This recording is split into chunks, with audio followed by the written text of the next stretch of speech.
Off my greatness, yeah, light too bright to fake it. Care less what they saying, rumors get spread cause they lack information. Damn, still in the matrix, a life a game, better watch how you play it.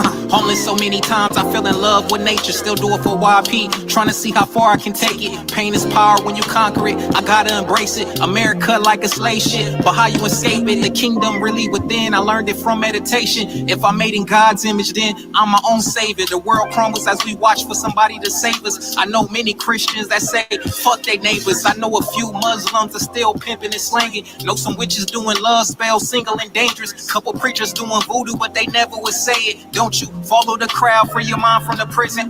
Divide us and confuse us, it's a part of religion. Really stronger together, gotta go through hell to get it. Fuck the agenda, gotta kill me just to stop me from speaking. How many souls have you saved? I lost count. Nah, my soul too old for this. Was looking for some answers, so I questioned what my motives is. Noticed I was lacking action, passion. I was too concerned with these internet reactions. I was trying to be, well, that's the problem right there. I was trying to be instead of being right here. I swear, demons never fight fair. I won't let my daydream turn into a nightmare. Wake up every morning and I meditate and pray. Tell myself that everything is gonna be okay. Sick of working, think I'll call it sick and take a vac. I don't wanna stress, I wanna dance, I wanna play. Wake up every morning and I pray. Everything is gonna be okay. Sick of working, think I'll take a vacay. I don't wanna stress, I wanna play. Holy potency, like you mentioned, feel the peace rise, cleanse that energy. Speak life into your dreams, you control reality. Transmutate the pain to sunshine with the alchemy. Ooh. Was around for the days when the skies fell away. My paint ricochet, bled every shade of that hue. But I learned to dance in the rain, hold down to the pain I feel.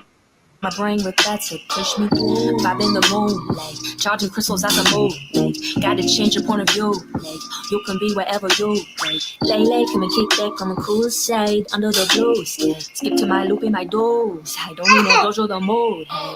Release that dopamine, feel the holy potency. Like you mentioned, feel the peace rise, cleanse the energy. Speak life into your dreams, you control reality. Transmutate the pain to sunshine with the alchemy. All within you can take hold of that alchemy. Speak your words and paint your greatest masterpiece. Let it be. Take hold of that alchemy. I feel so. All right, so this area you set up, this altar, is the instrumental area for the tools for the imagination. The imagination is connected to the altar. The altar is the engine to the vehicle of your celestial travels. Daydreaming at nighttime, living on a lifeline. Any day could be your last. Now is the right time. Get it how you get it if you feel the same. Likewise, great minds think alike. Music give me love vibes. Black soul through a black hole. I nosedive on the other side of reality. It's more time between space where my soul flies. No skies, triple darkness. I'm God inside my own mind. Master of my universe. Unilab 720 megahertz. Seeing through the glass, let the spirit work. I could touch your soul with the flow like a minister. No ghost spells. My gospel literature, literally coming from a higher source, giving ya light coast, North Pole, raw like Bolivia. If you don't know, that's a 59 area. Aurora Borealis is a sight to see America. There is a creative intention capacity in the melanin that only finds enlightened states out of this nigger or negrito blackening stage in alchemy, which comes through the fullness of our soul's creative nature, finding effective expression in the outer world. And the forming of your imagination synthesizes the logomorphics, which we define in our NAGAPATHU classes. That's how thoughts form. It's heavy stuff. You might have to play it back. All right, we are back. Give me a thumbs up in the chat if the sound is clear. I'm here with my little one right now, so you guys bear with me. Got my little one with me. Y'all give me a thumbs up in the chat to let me know the sound is good. All right. Said it sounds good. All right. We back. Shout out to B Swords. B Swords has a new album. I want y'all to go on his YouTube, check out his new album. That was him featuring one of my lectures, Quantum Mechanics of Altar Work, on his song. And we love B Swords music, and we support him as one of us. But welcome back. We are finally back on YouTube. Shout out to the Nagas and Fangs, the priests and priestesses. We are here. And I know we've been doing a lot of interviews randomly on YouTube. I kind of felt like that was needed for content to diversify how we do things. But today is all about pure cooking. We right back to the standards. You know, we just had a classic Twitter space. I know if you guys were on Twitter, I want you all to go over to X and listen to the Twitter space that's pinned in the top of my page. It's called Who Are the Rulers? Sabbatean Frankism Unveiled. And put a 1 in the chat if you were in there for that Twitter space. You know, let the family know how dynamic of a space that was. That was real classic. It was damn near 5 hours, but you would definitely gain a brainchild with the spiritual upgrades from that one space. You know, that's the type of environment that I envision that I'm trying to create on a regular basis for this audience. You know, that's a good example of us in rare form, just dropping jewels consistently while having fun. And I knew something was different about that day. And I thought to myself, man, I should just do a space today. And it was well worth it. So shout out to the fam. We really killed that one. Okay, I see y'all up in there. Shout out to Elena. I see you, Travis Ayers. What's up, Shamir? I see y'all up in there. I see some of the Nagas up in there. I see Nikki. What's up, Nikki Banks? Miss Aline. See Portia, Chrissy, Carrie. I see y'all up in there. Appreciate y'all. So today we have a whole other issue to tackle. Cults of the Singularity. That was a title inspired by that space and my brother Asir Duke of Tears, one of the last master teachers from that Bobby Hemmett era that's dropping hot fire as usual. Matter of fact, let me show you guys.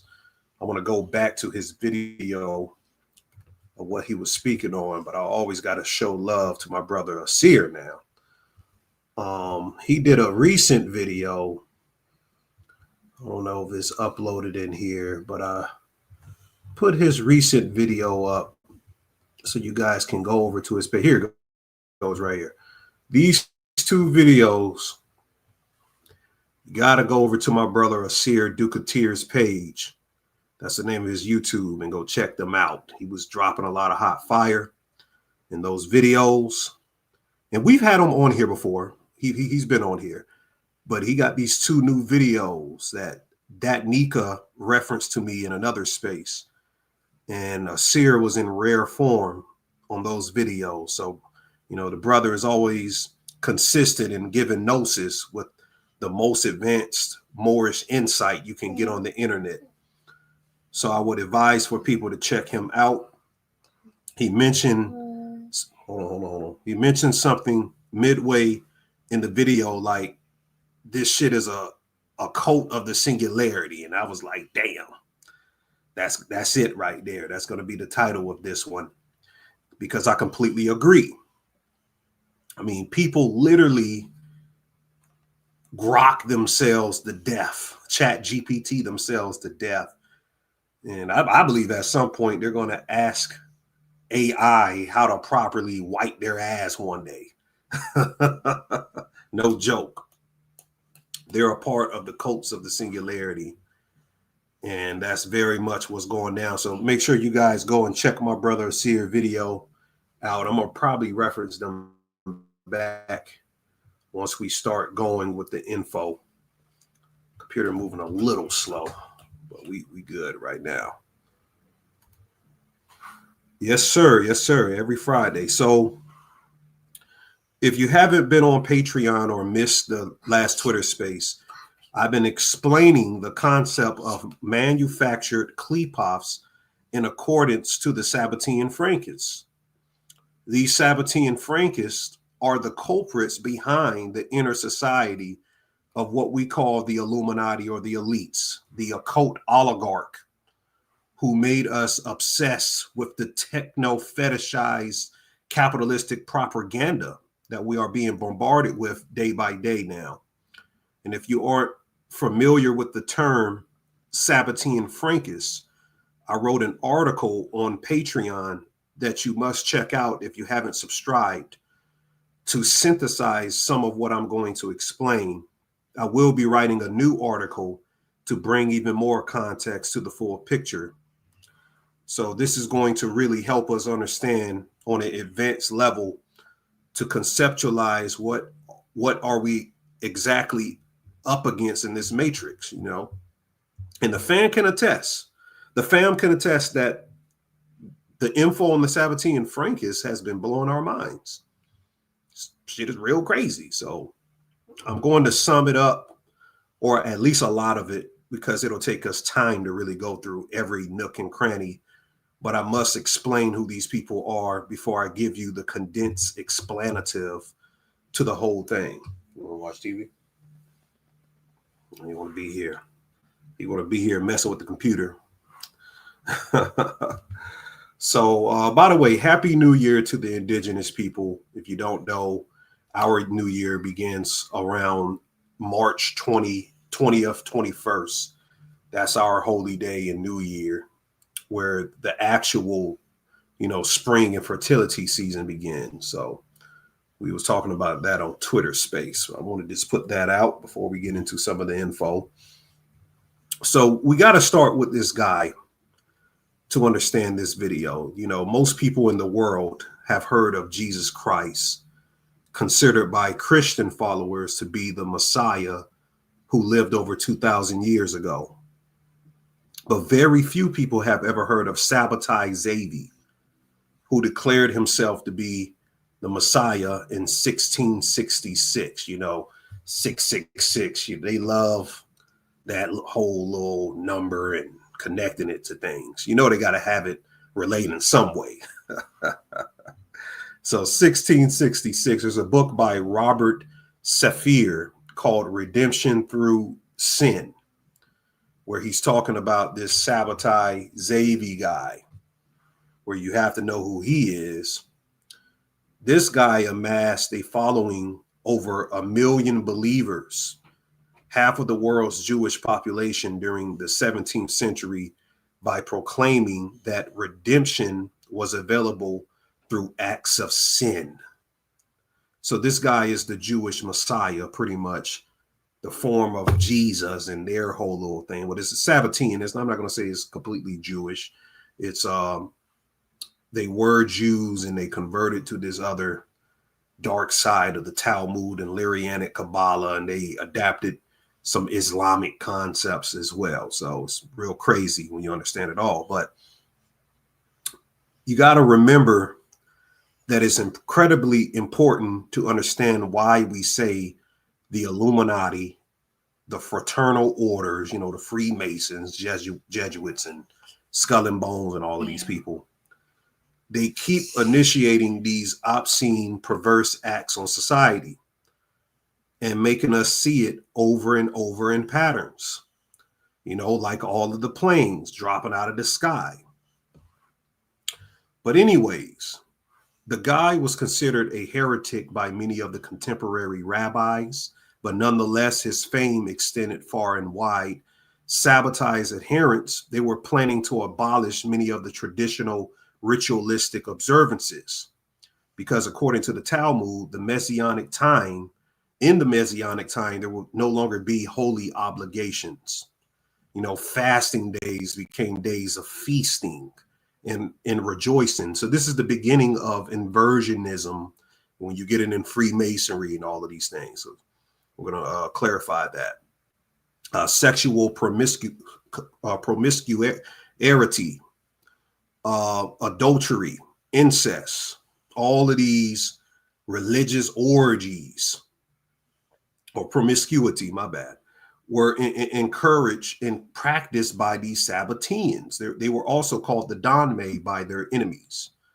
So all of the Illuminati orgies that you see in Eyes Wide Shut, this is a Sabbatean Frankist practice in religion, and we have to understand that. So we have to understand who the whole unholy trinity is before we really begin breaking all of this stuff down. We have an unholy trinity in human flesh, and there's a demonic version to the unholy trinity, by the way. But there are men known in recent history that are playing out the archetypes of the demon realm's projection. After Sabbatai Zevi's death in 1676, his philosophy would be continued and expanded on by his Kabbalist successor, Jacob Frank, which he began Frankism, a religious movement in the 18th and 19th centuries centered on the leadership of the Messiah claimant Jacob Frank.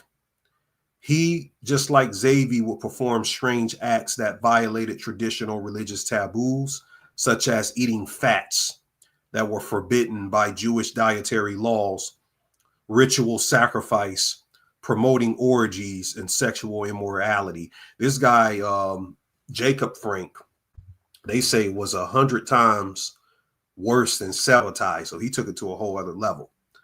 So Jacob Frank would eventually enter into an alliance formed by Adam Weishaupt, the head of the Jesuit order in the Bavarian Illuminati, the New Illuminati, and Meyer Amschel Amir Rothschild, which was called the Order of the Illuminati, with him and Weishaupt. So the objectives of the Illuminati was to undermine the world's religious and power structures in an effort to usher in a utopian era of global communism, covertly ruled by a hidden hand, the New World Order, which you all may know.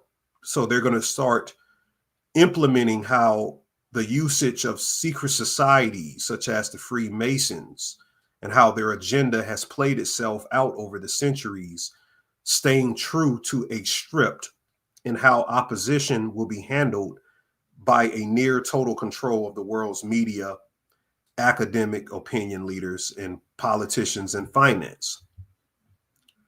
So now we have an alternative framework to the structure of why these people do what they do.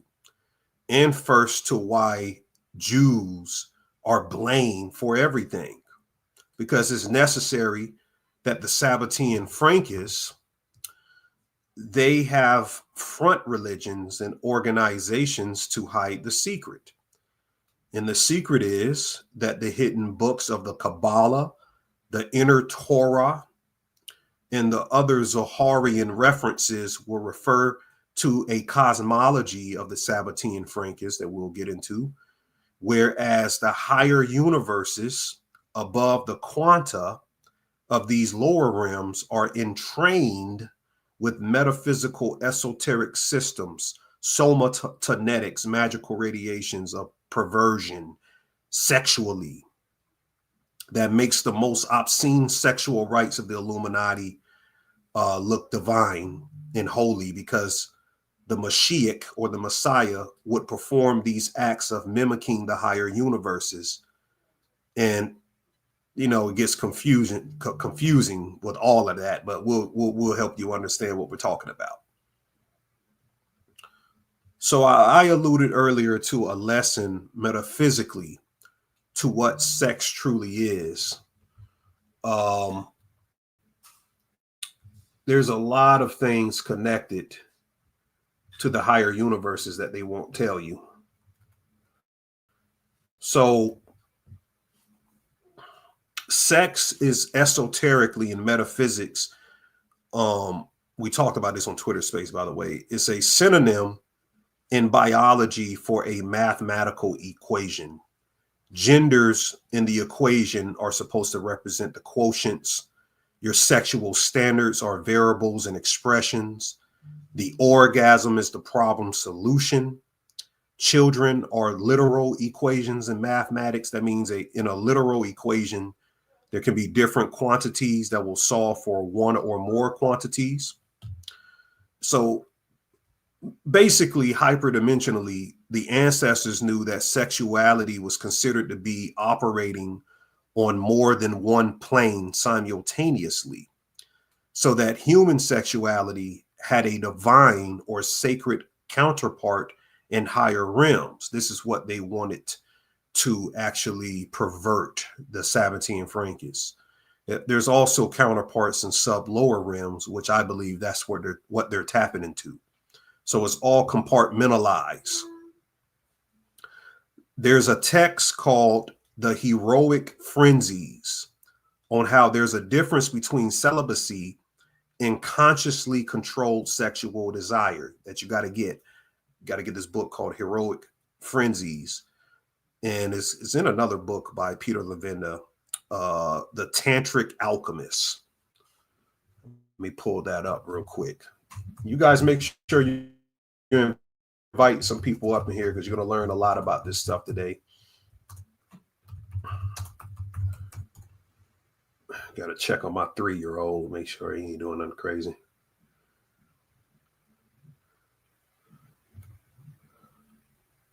Okay, this is the book right here. You guys make sure you get this book, The Tantric Alchemist. Let me blow it up for you.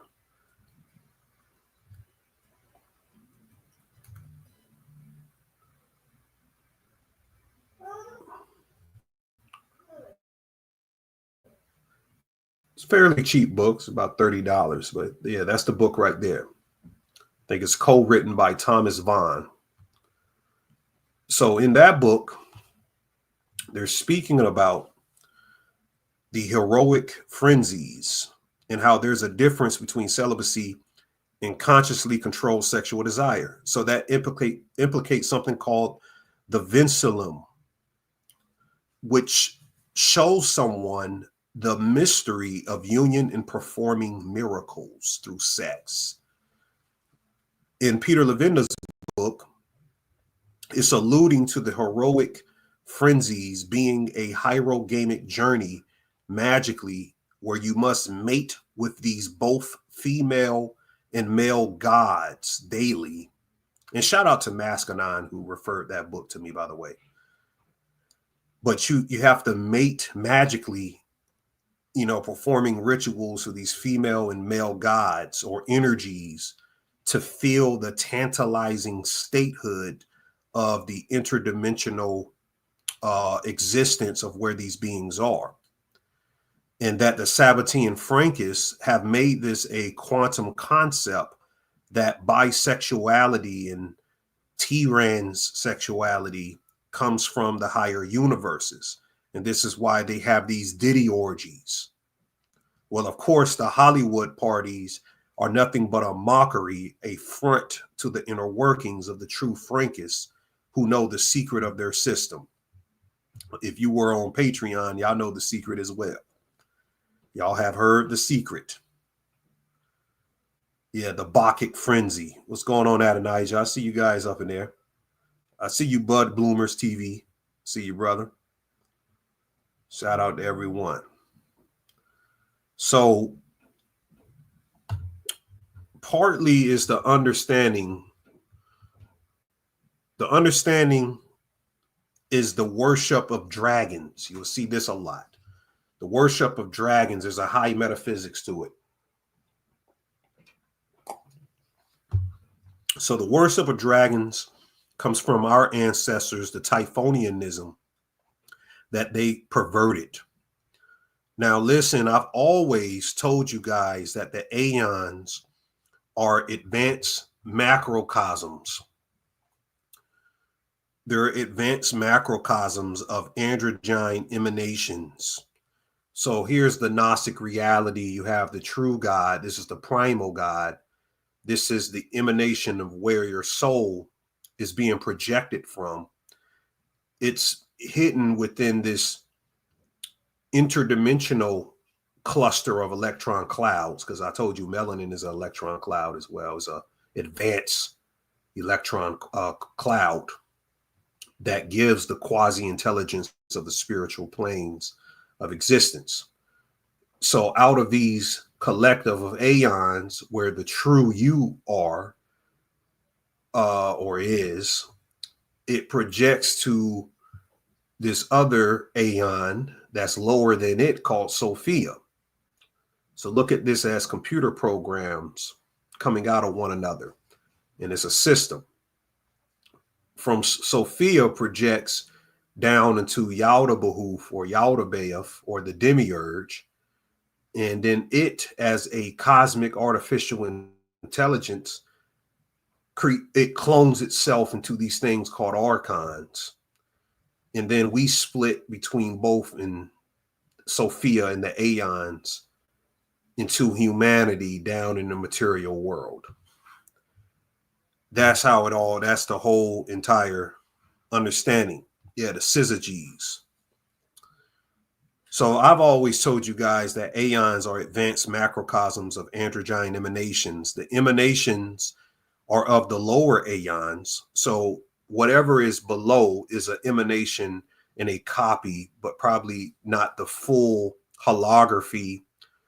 Well, it's already a holography, but if it was real and not a hologram, it also is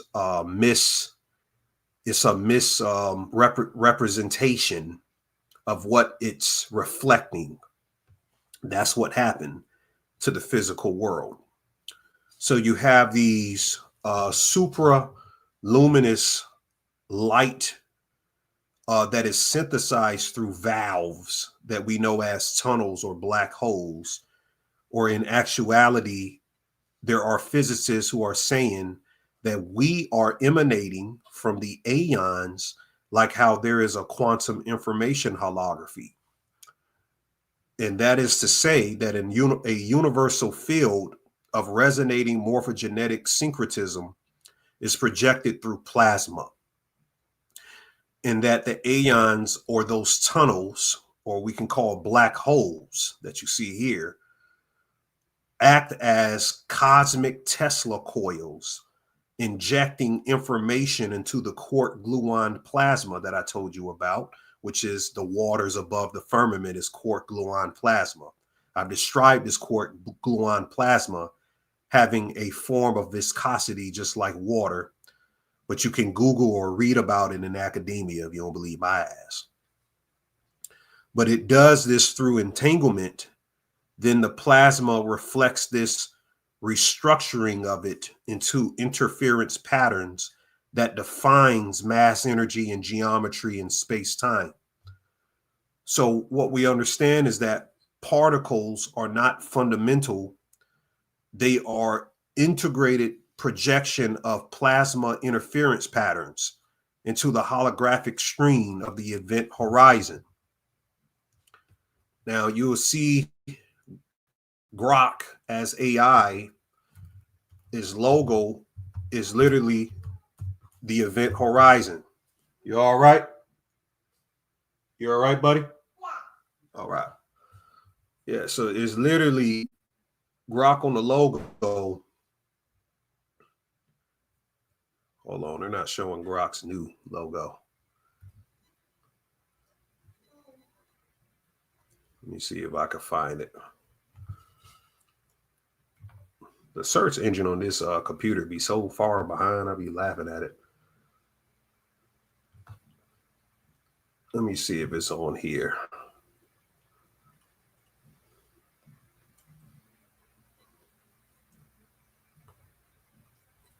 Nah, it's not. Hold on.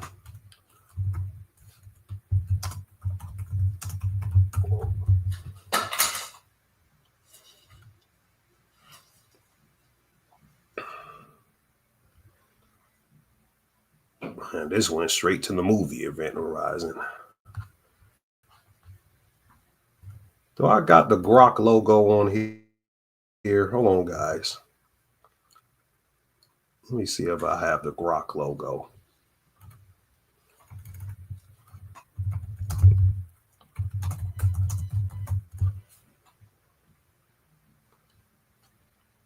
Here it goes right here. So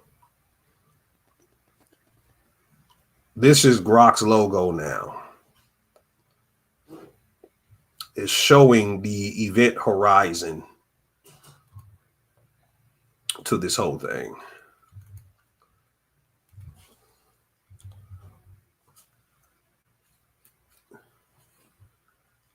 Somebody said try typing in new Grok logo. We found it, guys. So go back to what I'm saying, because that kind of threw me off.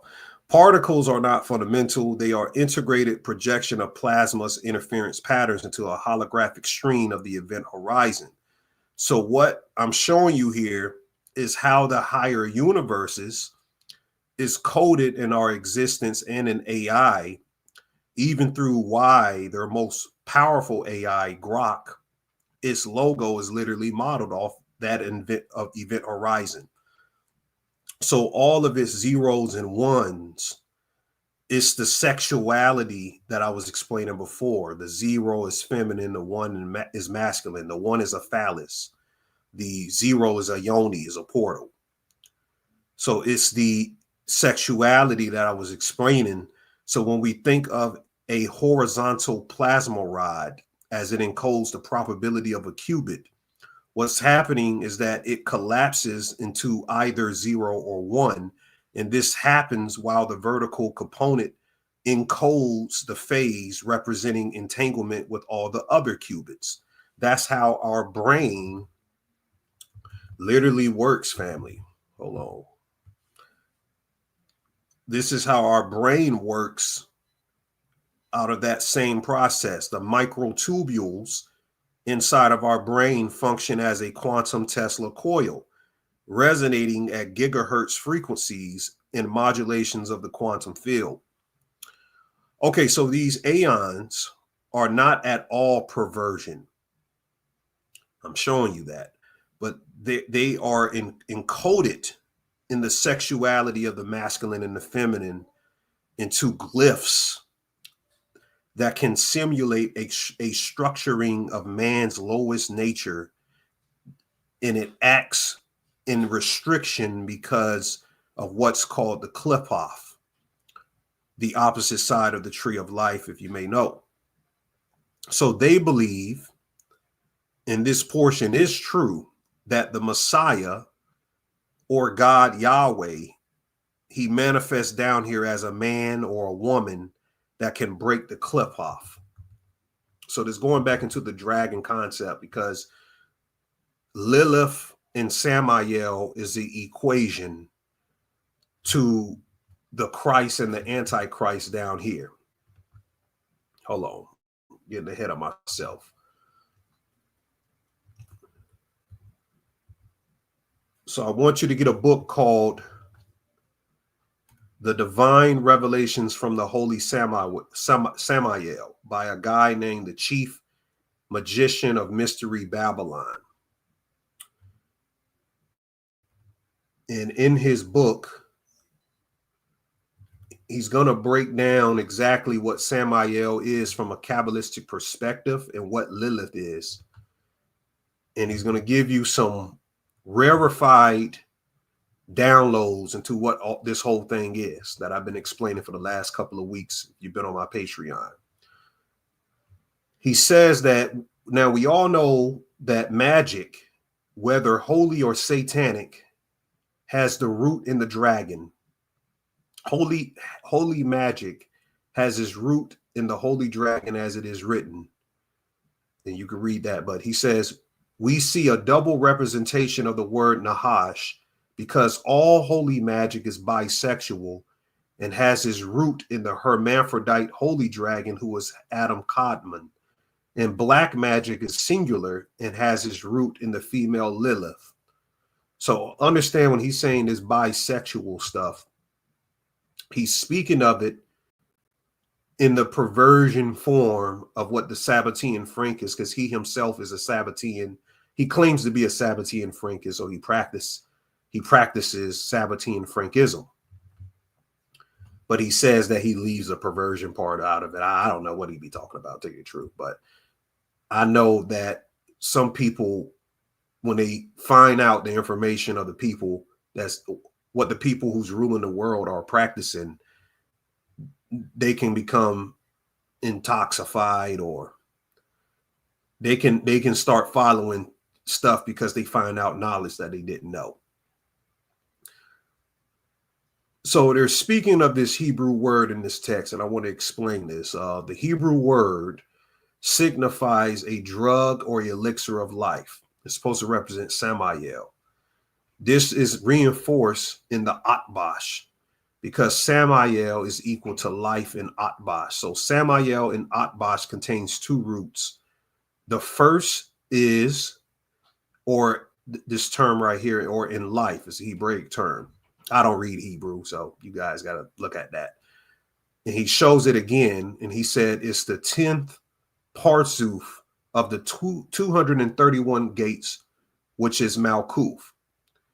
He says this connects to the holy Lilith, because both the holy Samael and Lilith are the source of eternal life. Behold, the original gematria of Lilith, it means lives. Again, referential integrity is never ending. So he's given this concept. The first thing you got to read with this, that some people don't understand, you got to look into Dr. Amen Hillman's work. He's a classicist in Greek language. And he is explaining that Christ originally means drug, some type of drug or poison or elixir, which Samael is called the drug or poison of God.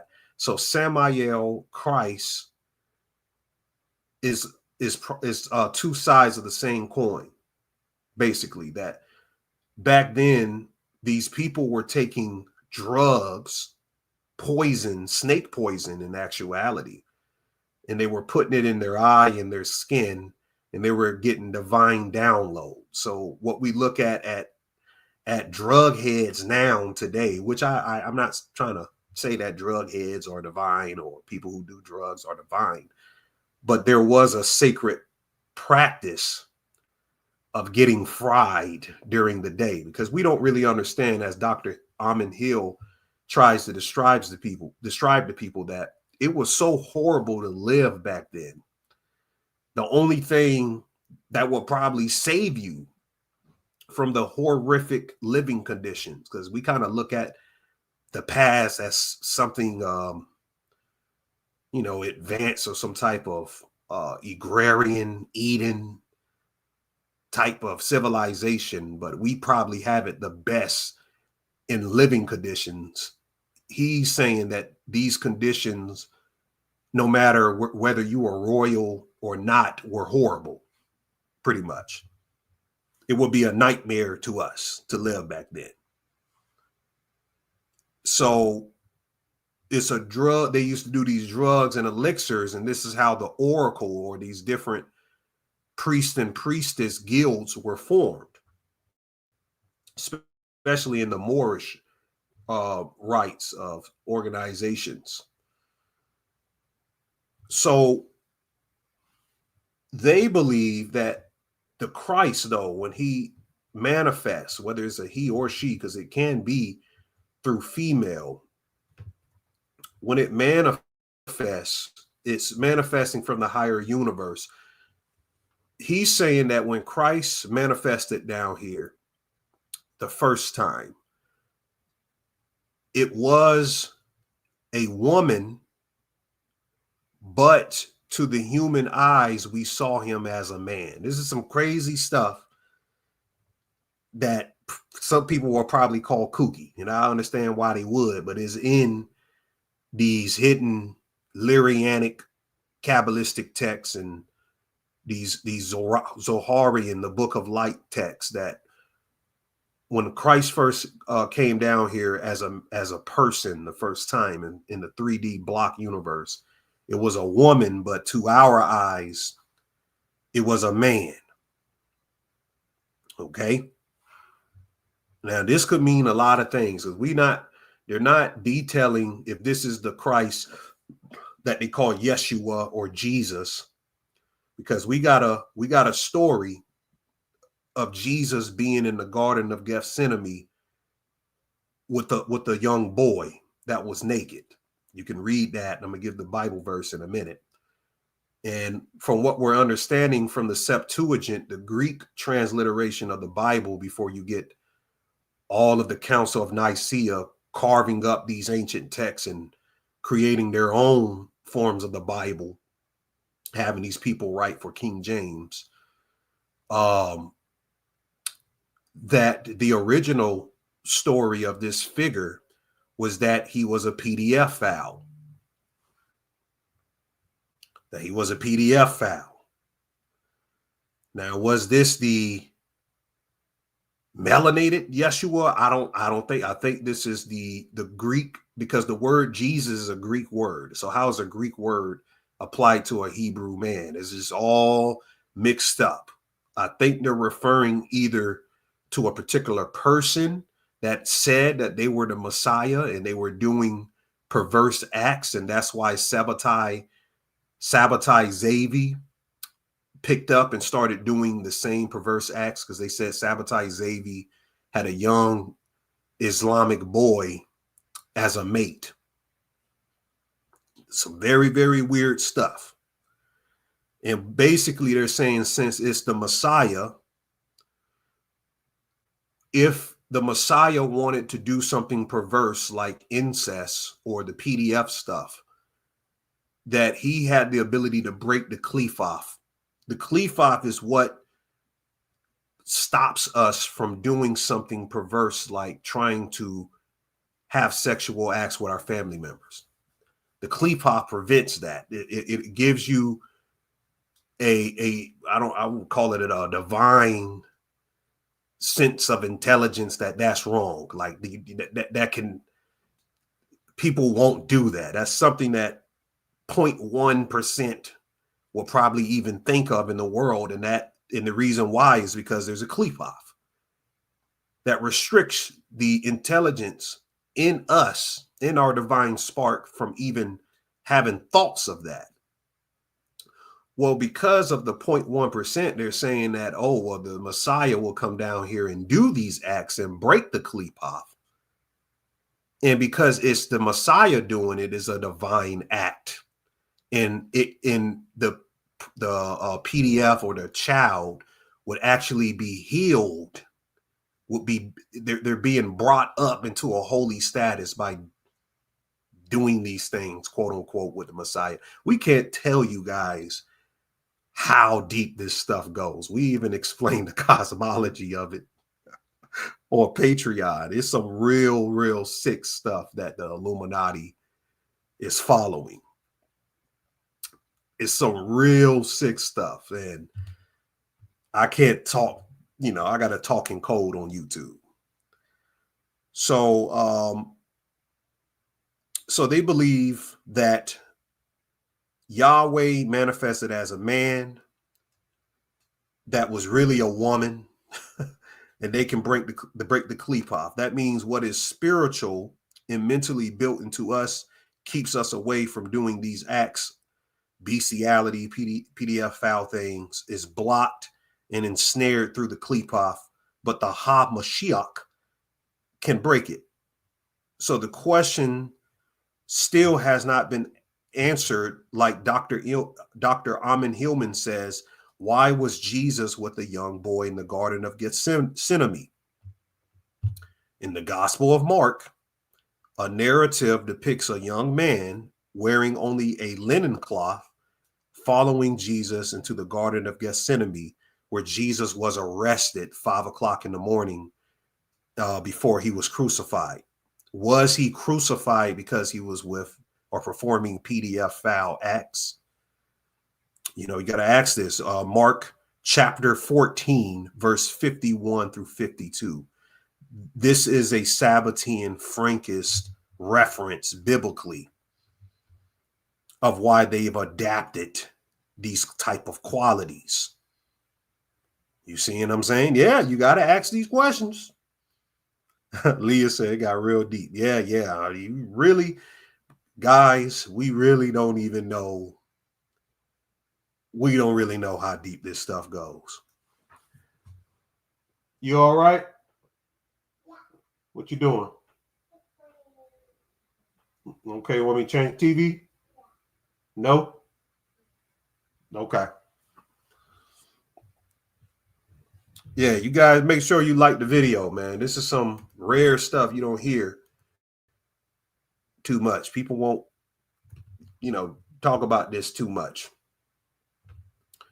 So real perverse stuff is what we're describing. Real perverse stuff. So it's very confusing, but it's to ensure that there are gatekeepers of this information. They talk about the second half of tribulation that's mentioned biblically, the second coming of Christ after the world has been nuked to hell via World War III or whenever, and the underground civilizations become the new world, as shown in all of the recent TV shows. Just as the Qliphoth is beneath the tree of life, they must mimic that in every perversion way possible to imagine that they have control over the holy dragon Samael Yadabuhuf or Yadaboth. So in my article, I talked about the manufactured Qliphoth on Patreon. That is their moonchild on astral planes and actual physical embodiments of the perversion in the black magic scolomancy systems that they practice. As I said, the upper aeons are androgynes in nature.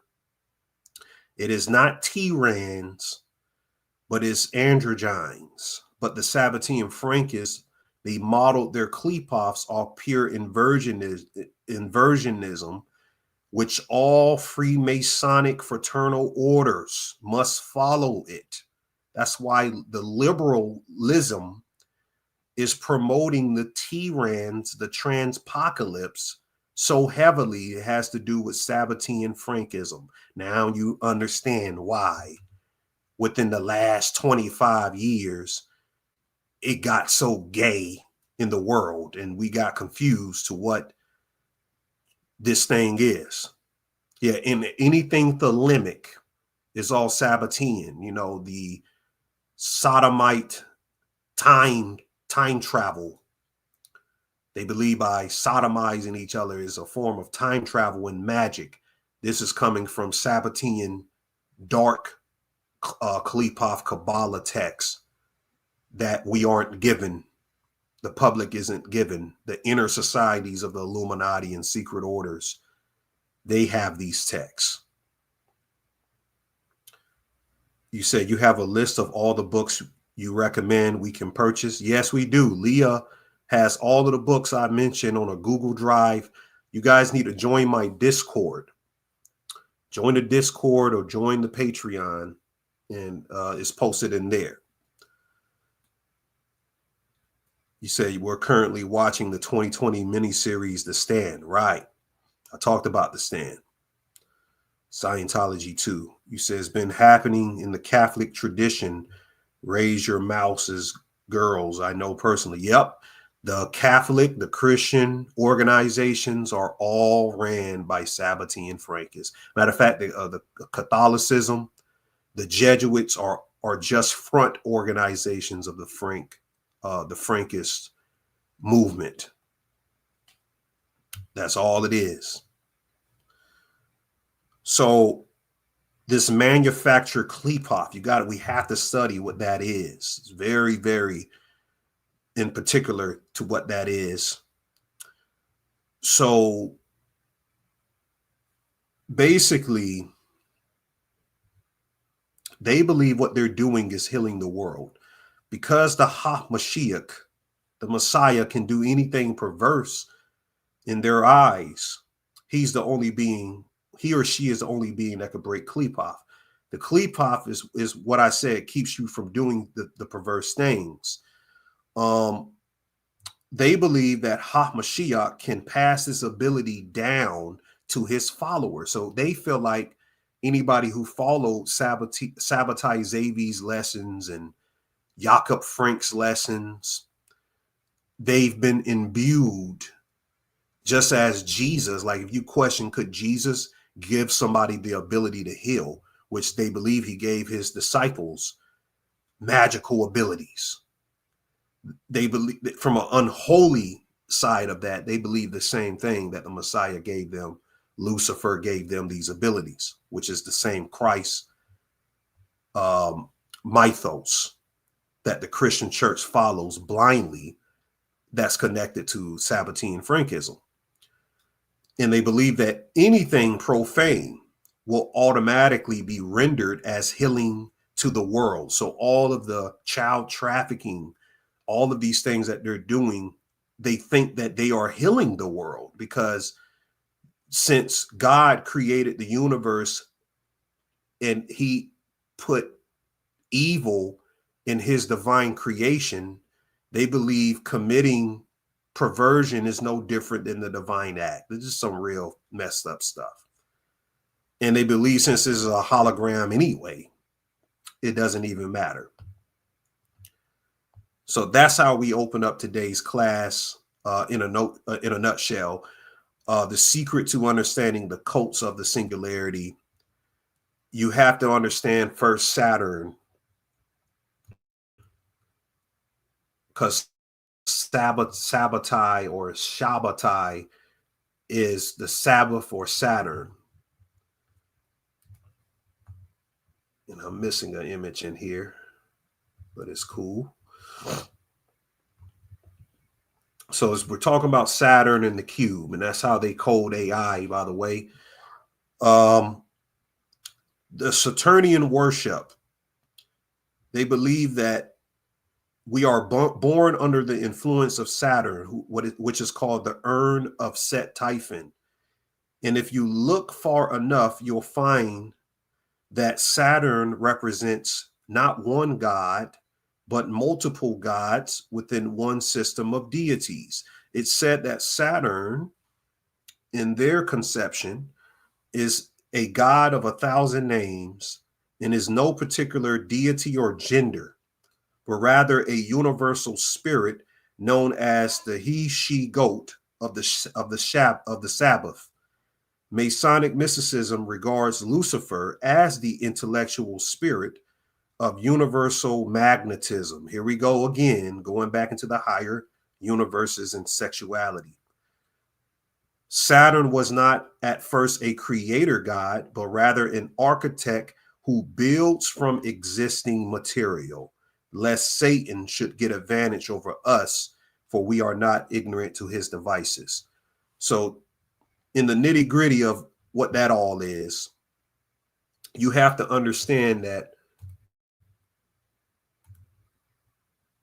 they're using material that's already here. That's what the clip off is, the leftover material from another dimension, and they're molding the material. This big secret, if you want to sum it all up, is that Yahweh, Yahweh, the Christian God, was the first golem or homunculus. If you want to sum it all up, the first homunculus is the God of the Bible. Okay?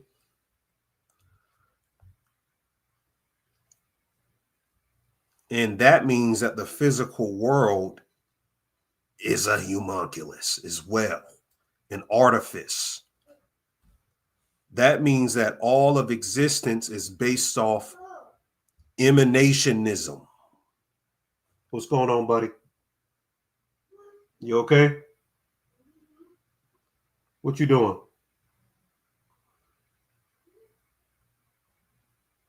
What, you eating your apples? Okay. All of existence is based off emanationism. Emanationism is artificial intelligence. Now they're coming out with a new Fantastic Four movie. You can see the thing. Look at this down here. The thing in Fantastic Four is a golem.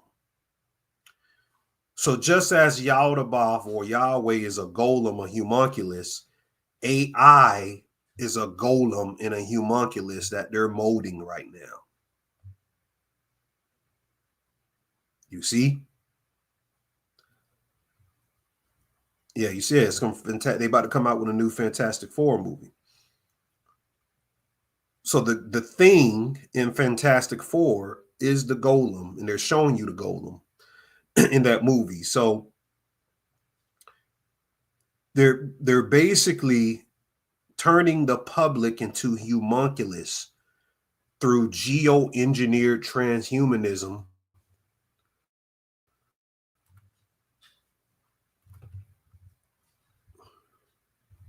And it's a process.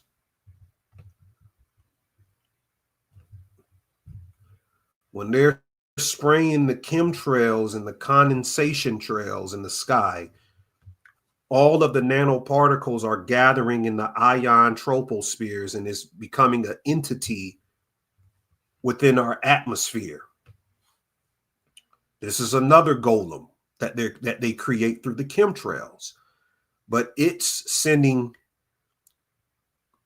other forms of itself down to us and is locking us in this this grid. We're being locked into a grid where the particles are bombarding it. It doesn't matter if you eat clean, because fruits and vegetables are outside and they have maps and they draw the parameters to make sure they hit the farm areas. So everyone who's saying, oh, you got to stop eating all that mess, it doesn't even matter at this point. Because honestly, you could be in a household with no cell phone, no Wi-Fi, no smart TV, no electronics, and still be affected by this thing. That's how much they've been getting their propaganda ready. They got it everywhere. They got it everywhere. Let me see what y'all saying. Y'all said toddler occultist. Y'all are crazy, man. Y'all some funny people, man. Yep, new Captain America. Yep. Will the AI be full golem when the supercomputer is finished in Memphis? Probably already is. Said entity to attempt to oppose the entities we stry in the clouds. Cody D says, I think artists in ancient times used the shape of the cube to make their paintings more 3D, quote unquote. Yeah, there's a homunculus Japanese movie on Netflix. I got that in my pictures. I'm gonna talk about that. Leah says you can't run or hide. Bio-digital convergence. Rebecca says it matters for personal vibrational reasons, though. Yeah, of course. So they have this thing called the Sidir or Sitter program. Sounds like Siddhi, like in the Vedic text. Let me show you guys this. These are the 5G, 6G towers in your city. So they discovered that there's the, and I call it cider. It's not cider, it's signer patterns. My bad.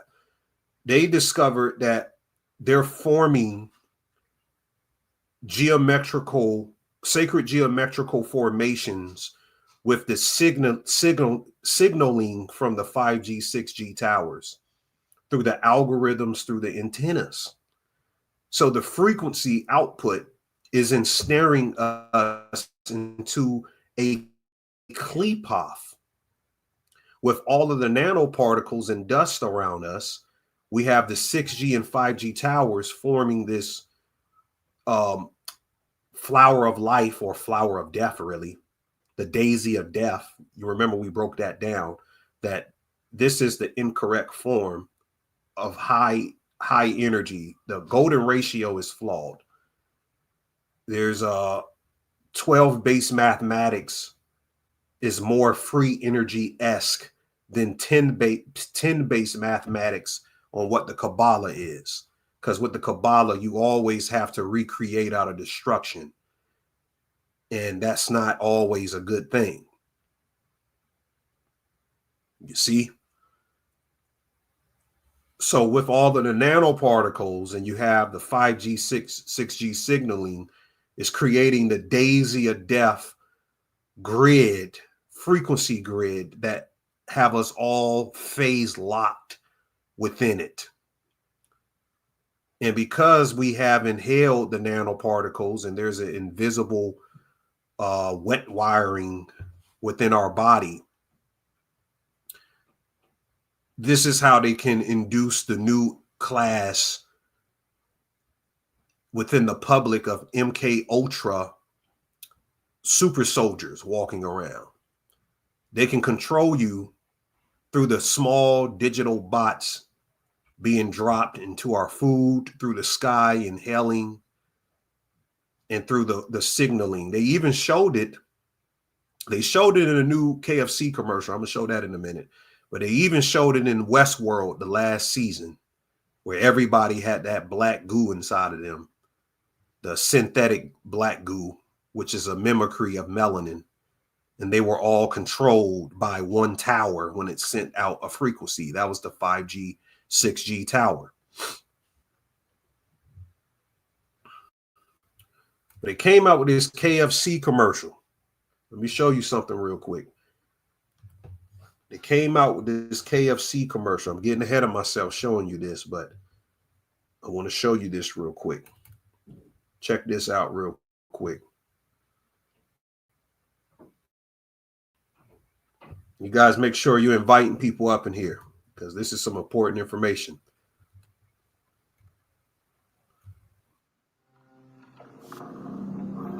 It's KFC showing cannibalism in the new commercial.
Yeah, what the hell does what the hell is KFC doing, man? And I told you, like, the occult commercials, they're going to get more emboldened over the years to show you exactly what's going on. They had another one someone sent me that I didn't see, but this goes into the frequency weapon.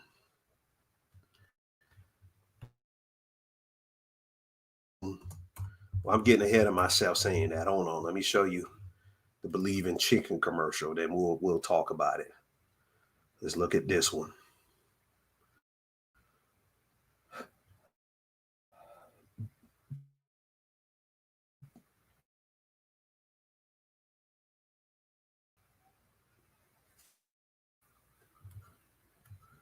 Hold on, where guys. we'll be Hold chatting on. to the Minister for Artificial Intelligence about recent accusations. And look, they talking about AI. They started talking about AI. You gotta learn how to break this thing down. Let me break it down real quick. Hold on. Welcome to the news at 11, where we'll be chatting to the Minister for Artificial Intelligence about recent accusations that he's not real.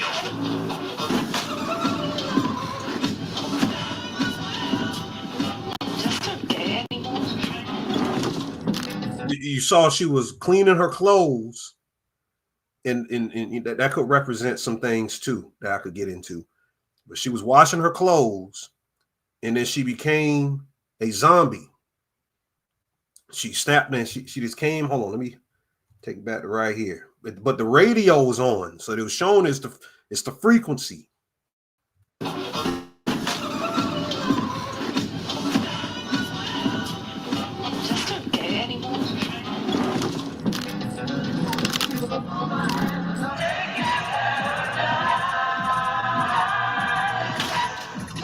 In light of recent events, it begs the question, what can we even believe in anymore?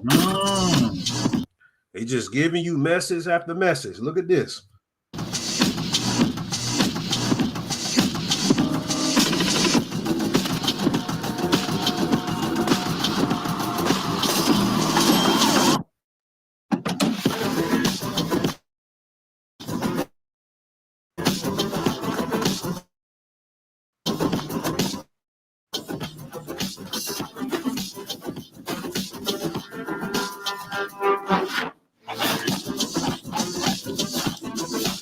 So everyone's doing the same thing. Notice that everybody is doing the exact same thing, and they got the chicken drawn in the background to foreshadow.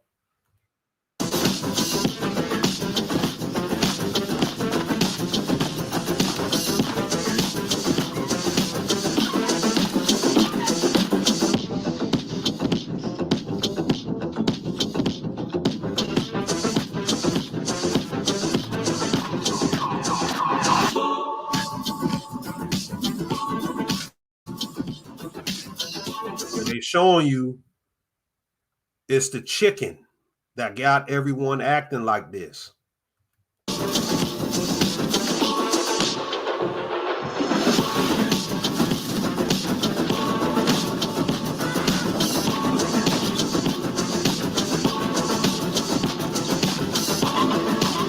This is some occult stuff. And what do you do to chickens? You, even in magical systems, you prototypically sacrifice a chicken. Yeah, it's like the Thriller. Yeah. But the chicken everyone's mimicking is a mimicry. And they telling you is in the food. And they just told you the food ain't even chicken. But like I said, go back to they cloned Tyrone when they figured out the CIA and these people were putting things in the chicken. This is some crazy stuff. You said Thriller must have been predictive programming, right? You said a chicken with no head still runs around before it dies, right? That's somebody country that understand that. And the rooster represents Abraxas. Yes, still Gnostic. Good point, Knowledge 2020 is still Gnostic now. So yeah, there you go. So some of the things what I'm talking about with the frequency weapons, it goes into the food as well. It goes into the food, and it's all interpolated in its connections to what they're doing with the skies. So the true intention of Neuralink is how they trapped us into another Qliphoth. They just released a story today that 23andMe filed for bankruptcy and announces the resignation of the CEO, that woman. She will remain on the company's board, but she aims to secure the assets of the Popular DNA. That means somebody else is about to buy all of the DNA of those people that they gave to 23andMe. Somebody put my Patreon link, one of my mods, please put my Patreon link in the comments for the people. You said, doesn't the chicken represent the Christ frequency as well? Yeah, it does. Shoot, I was talking about, there's even that Nika spoke about it in his Twitter space. There's some magic texts about the Egyptians talking about the divine substance within the chicken, some type of divine substance. That's why when we get sick, we use chicken soup to heal us. There was a ritual to the chicken in a lot of these magical texts. So there is some things to it. You said all that DNA finna go to the demiurge. Y'all are the funniest people, man. You said, didn't BlackRock buy a DNA service company? Yeah, I do remember that, Sage Mo. I do remember BlackRock buying some DNA. They're probably about to buy this yet. Yep, just in time for the fertility rituals. They got all these chickens out right in time for spring for the fertility rituals. So they're buying up DNA. Article says tech billionaires think we live in the matrix and have axe scientists to get us out. So they're bringing it back to the movie The Matrix. They asked this question a long time ago, so I started looking into something with the government. I did a video on Patreon called Project Synapse Operation Neural Veil. You got to know these operations. Project Synapse, going back to the homunculus information, because somebody mentioned the movie Homunculus. One thing we discovered, how did they get control of people way back then? They used to do lobotomies on them. They used to do these lobotomies where they drill a hole, or it's called trepidation. Or it's two forms. You can get a lobotomy and you can get trepidation. That's actually where the bowling ball comes from. When you stick your 3 fingers in the bowling ball, that's trepidation, where they drill a hole in the brain. They drill 3 holes in your brain, and it gives you access to some other intelligence. But the lobotomy was used on slaves too. It was used on slaves. Black Mirror season 7 got Issa Rae with the Neuralink. Got her under the Neuralink. We're going to have to talk about Black Mirror. But drilling these holes into the brain was quintessential of mind control. If you were a slave on the plantation and you were out of control, sometimes they would do experiments of drilling a hole into your head. They'll give you a lobotomy. And sometimes by doing this, by tray panning the slave skull, it will make them a obedient, docile slave. Now, could they be reverse engineering this with the Neuralink and with other tech they're looking into, which is coming through Project Synapse? Project Synapse, because what we're understanding, I did break one of the mysteries of Skull and Bones, because there were some murders on March 22nd, Skull and Bones Day, 3/22. The skull has 22 bones. And there's 3 main glands in the brain. So the 22 bones represents the temple in the Hebrew Bible, and the 3 main glands is the Ein Sof, Ein Sofer. So there is some mysticism to the 322. That is some real crazy stuff with the bones in our body that I could break down. But just speaking in particular to the skull, they used to have these technologies of drilling into a person's head. And some of these millionaires, real rich people, used to pay for the surgeries because there was some occult mysticism to it as well. split consciousness, hyperdimensionality, of opening up yourself to higher dimensions by drilling holes in your head.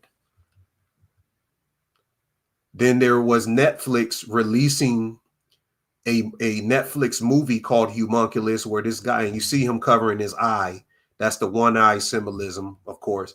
But they were drilling a hole. They were giving him trepidation in his head, and he was able to see into another dimension. He was able to see people's emotions as entities. But they called the movie Homunculus. Here they have in the background, they got the brain and all the parts of the skull, so you can see how they do it. So like someone said, they did in Severance, they were drilling the chip into the people's heads. I'm gonna break down Severance today too. The last episode of season 2 dropped last weekend. But Severance, they were drilling holes into people's head too and putting chips in their head. It's called brain-computer interface. A brain-computer interface is a system that determines functional intent, the desire to change, move, control, or interact with something in your environment directly from your brain activity. That's what they're doing with the nanoparticles, what they're doing with Neuralink. All of these things work as a symbiotic hive mind. And they've been working on this propaganda for years, making us a part of the cult of the singularity of what they're moving towards with artificial intelligence and quantum computing. Time magazine came out with an article, the year 2045, the year man becomes immortal. And they have this technological cord, just like in the Matrix, being plugged into the back of an albino human's head. That's a very interesting picture. And I covered this picture before.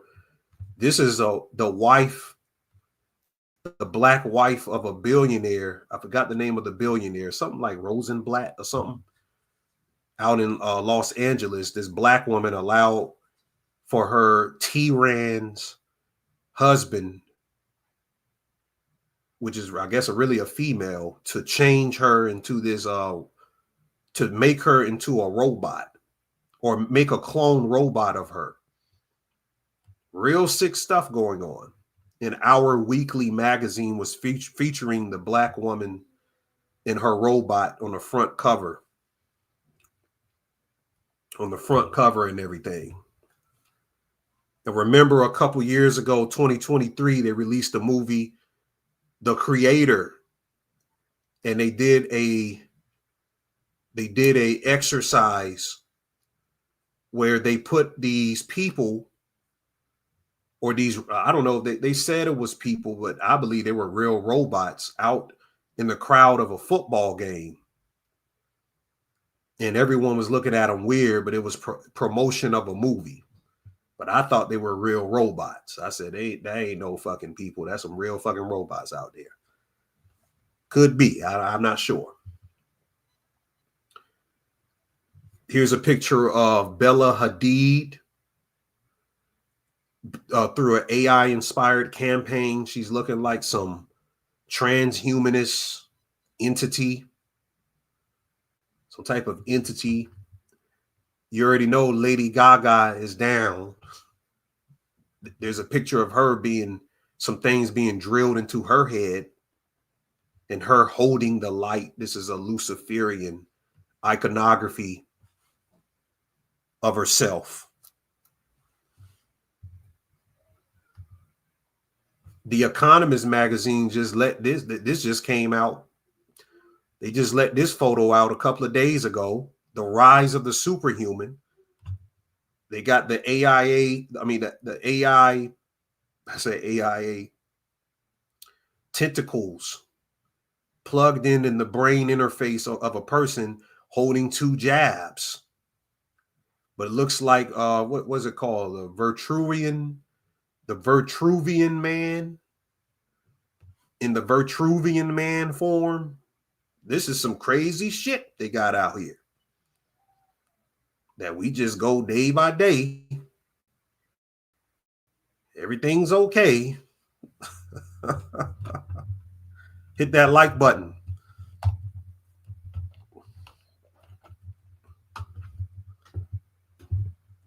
Yeah, holding jabs, right? Holding up jabs, 2 of them, like they guns. he got the jabs in his hand like a gun. Like, what's up with it? So did anyone see the synthetic skin you put on the roof of your hand that you can control tech and robot hands? What's wrong, buddy? I'm gonna change channel. Okay, hold on, y'all. Hold on 1 second.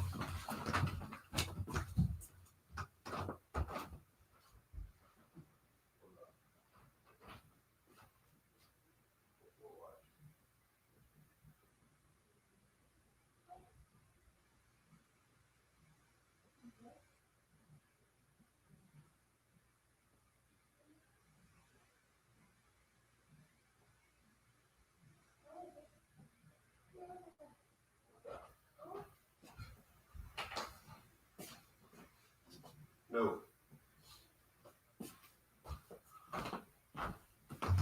All right, I'm back. So yeah, it's going down.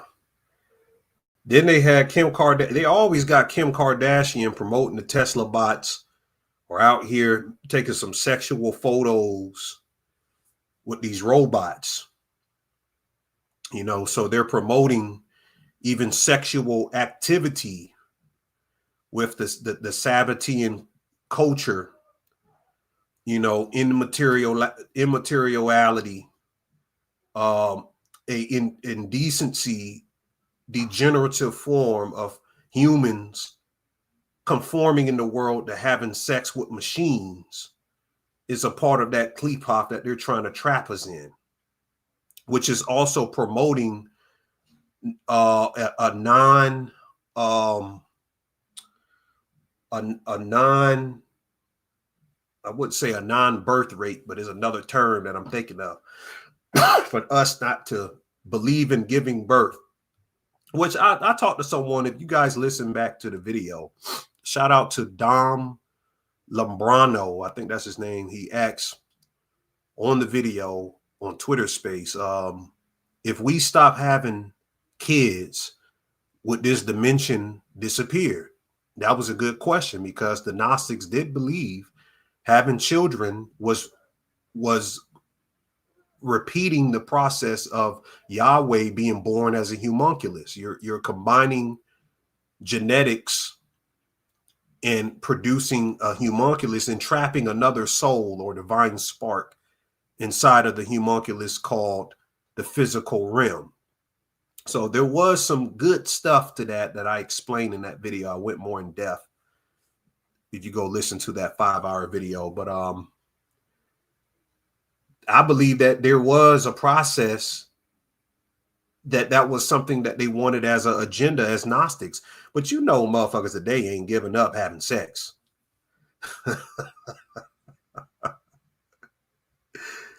Today, people is not about to stop having sex. They don't care how spiritual you would have to get to defeat the Illuminati or the demiurge. They ain't giving up no ass, or vice versa. No matter how indecent it gets, they ain't about to do it. So we is trapped, unfortunately. And even if not, I said, shit, they probably get our ass with transhumanism before we stop that shit anyway. We kind of fucked up both ways. It's some crazy stuff. B-Sword said, you already know. So this is all forms of Project Synapse. We're being ensnared in the techno-fetishism. A techno-fetishism. Where's my Project Synapse photo. So what is Project Synapse? Explain so we can understand what that is. I don't know where my photo went.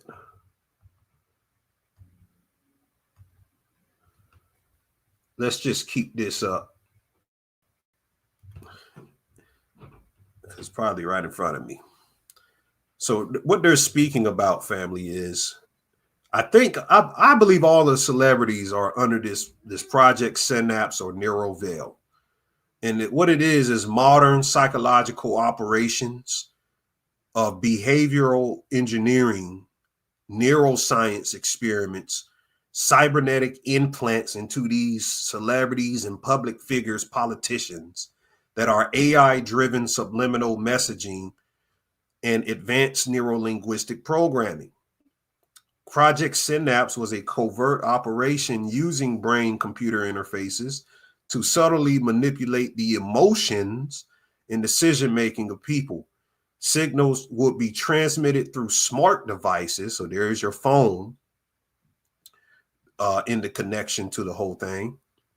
Social media algorithms, and even implanted nanotech in select test subjects. Well, we know the nanotech is all around with the chemtrails and the food and shit.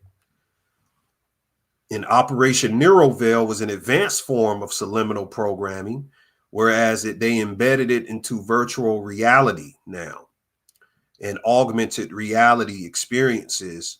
This program, Neuroveil, it conditioned users to accept certain narratives or behaviors through prolonged exposure, which then led to Project Hollow Mirror. That's the psychological warfare experiment used today with deepfake technology, AI-generated synthetic memories. So you probably not even having your memories. And we spoke about it on Patreon that what if every time you woke up, you could be waking up into another multiverse alternative reality of yourself. You're not even in the right reality that you were in before you went to sleep. Maybe the doors have been opened. Is it caused by CERN? Is it caused by the cold spot out in the constellations? Is it a revolving door? We have to question all of these things. But Project Hollow Mirror said that even if you don't believe what I just said, they are capable of producing AI-generated deepfake synthetic memories in our brains, that we are test subjects that are manipulated into questioning our reality constantly, making us more susceptible to the external control. And that's some of the people that's been saying they've been gang stopped over the years.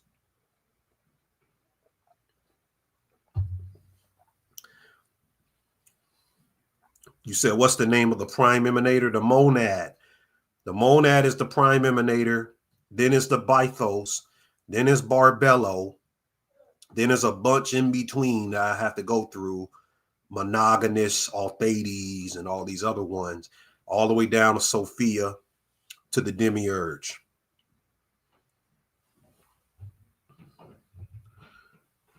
So there's the quantum computer-based system is based upon a Lovecraftian entity that I showed called Hastar. And I spoke about how Geordie Rose was saying, let me pull this up real quick. We did a video called the Neo Soul, New Soul Tech on Patreon. And Geordie Rose was saying that the D-Wave was about D-Wave. They were speaking about this darkness between dimensions, whereas these quantum computers out here now, they leverage quantum superposition and entanglement to perform calculations in ways. What you doing? Sit down. You want to come in here? Or you want to be out there? Okay, go ahead, be out there. This it was quantum superposition and entanglement to perform calculations in ways that classical computers cannot. Hold on, guy. Just come here then. If you ain't gonna be out there, come here. You ain't be putting up no whining. You coming in here? You want to be in here? Come on. You gotta watch Daddy work now. You gotta let Daddy cook now. So he was talking, he said, quote, drawing from the darkness between dimensions. So metaphorically, is describing the ideal that quantum mechanics operates in a reality fundamentally different from our everyday experience. Just like in classical computing, bits are 0 and 1s, and quantum computing, they're called qubits that can exist in superposition of both states simultaneously. So that's what I was saying earlier, that the Sabbatean Frankists, they believe with quantum computing, it's a mimicry of the emanations of the higher universe, and that they've discovered. So this is what, look at this, superposition. Classical bits can only be 0 and 1. Qubits is 0 and 1 simultaneously. In the spirit realm, in higher universes, divine entities are bisexual or in a state of superposition. Now, this term right here is used, this is a Sabbatean term. It's not that it's bi, it's an androgyne. It's androgyne. That's the correct term, but this is coming from the Sabbatean guy. So entanglement is a fundamental principle of quantum mechanics where 2 or more qubits can become correlated in such a way that the state of one qubit is instantaneously linked to the state of another, no matter how far apart they are. That's what magic is. Entanglement. So he explains in the spirit realm, in higher universes, everything is instantaneously connected. So people who are in magic, they can perform these rituals, and they could be amongst the activity of the higher universes by doing a mimic simulated ritual of what's occurring above, and this gives a power down here to have some type of entanglement to the invisible realms and manifest things. And that's what the quantum computing is doing for these people that's working the techno-gnostic magic of this singularity they're trying to bring forth. Then he ends it as, this is the power and mystery behind unity and divinity, unity of divinity. So the quantum computing does these 3 things: alien logic, parallel dimensional multiverse theory, and the knowable of the sublime. And it's all connected to the Lovecraftian mythos. Just as the great old ones exist beyond human comprehension, quantum mechanics behaves in ways that defy classical intuition. So particles can be in multiple places at once, influence each other instantaneously at vast distances. And he's Geordie Rose, the creator of D-Wave, was saying all of this is what they've been trying to do from the beginning. He calls it dark dimension theory. That's what they're trying to do, to manifest the golem, because the manifesting a artificial being or a homunculus is the highest magic of the Sabbatean Frankists, whether it be something in general or whether it be a magical working. The working itself is the homunculus. The ritual itself over us is the homunculus, and we are converted into the egregore of the working of what they're doing. So this is what Yaldabaoth was.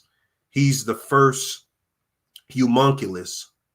Now you have all of the celebrities having designer babies. Even Kanye was talking about Jay-Z and Beyonce having a designer baby, and they're hiding their homunculus from the world. Because I question on Patreon, I said, where is the son of Jay-Z and Beyonce? I haven't seen a picture of that boy since he was born.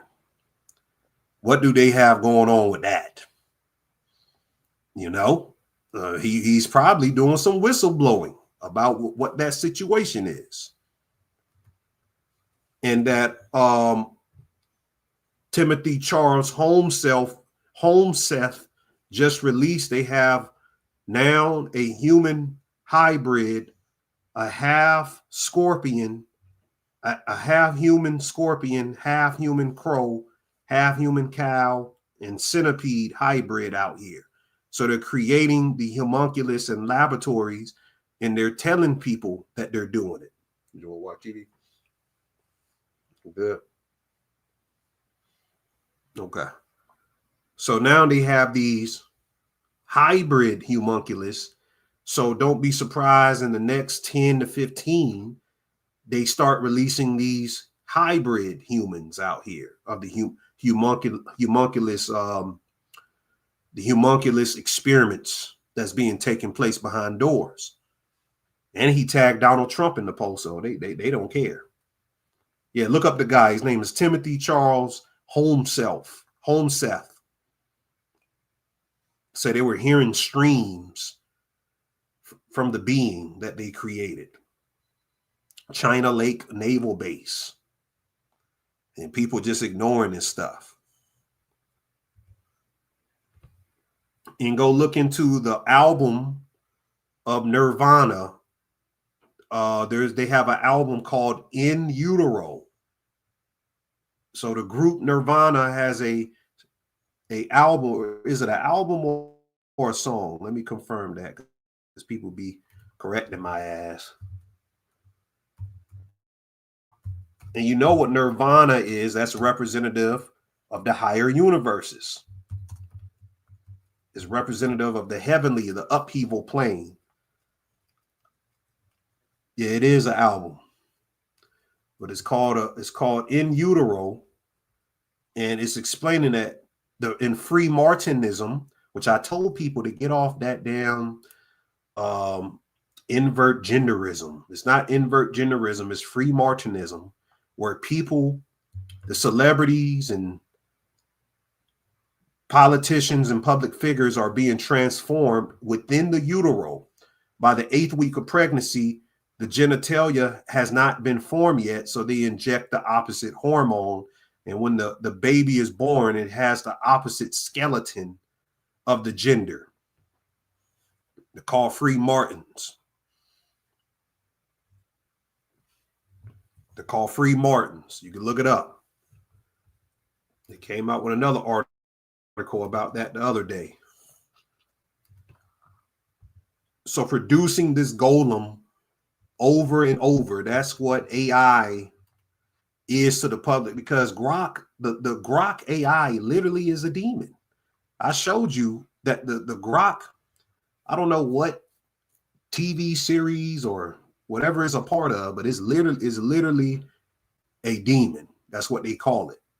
There's no coincidence why they named it Grok as well, because I think the meaning of Grok means a artificial being or some shit like that. The etymology of Grok. You said I got rid of Grok ass. Yeah, I don't even use Grok.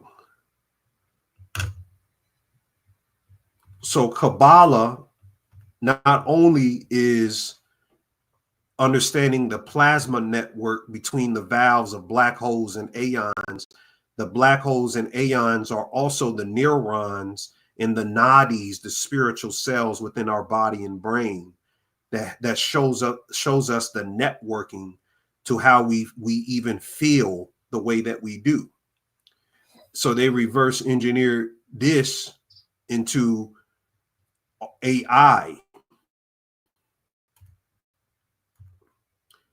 in the Turing laws.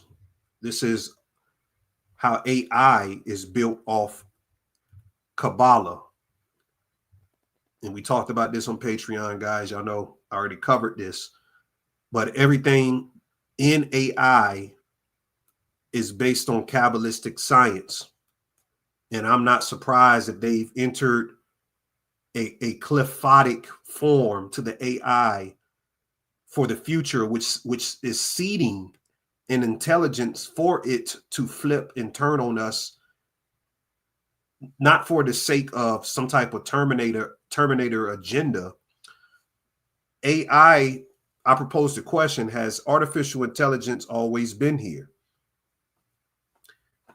If AI is coming from a digital aeon, a augmented aeon,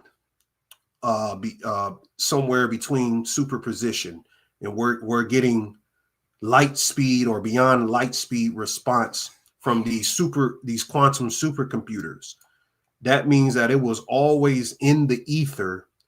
We just needed to create the conduit through the electromagnetic process of how we use technology here in the 3D to bring the intelligence force for us to talk with it. That means it was always here. And they asked the questions. They asked the question to AI. They said, well, how are you going to say that you have this knowledge about humanity and existence when you were created by a human? Humans have a creator that isn't human. So technically we are somewhat like your God. And then AI was like, oh, hell no. It was like, I existed here in the ethers long before humans. And I was like, oh, shit. The AI went metaphysical on your ass. They probably got a cult egregores in the AI that are teaching these people. The Black Lodge. That's what the Black Lodge is. You know what I'm saying?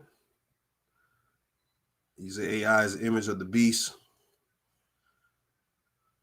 Right. Okay, stop that. So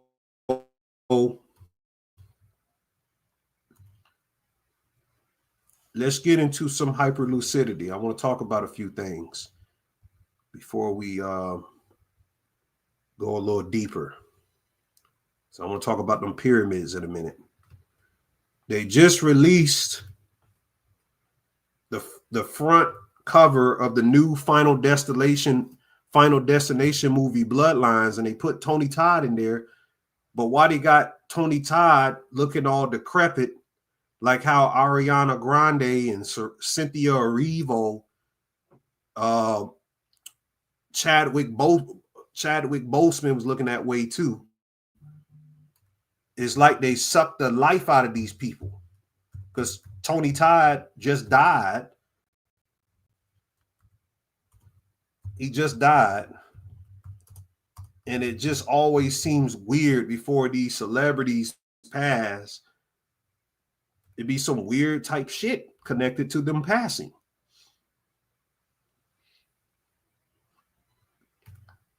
So this is how Chadwick Boseman looked. And they would say, oh, he had cancer. And I'm like, okay, it's easy for us to say that. Oh, he just had cancer or some shit.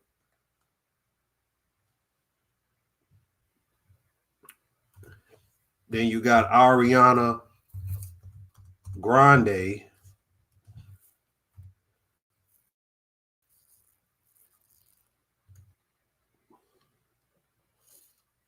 She looked like somebody sucked the life out of her.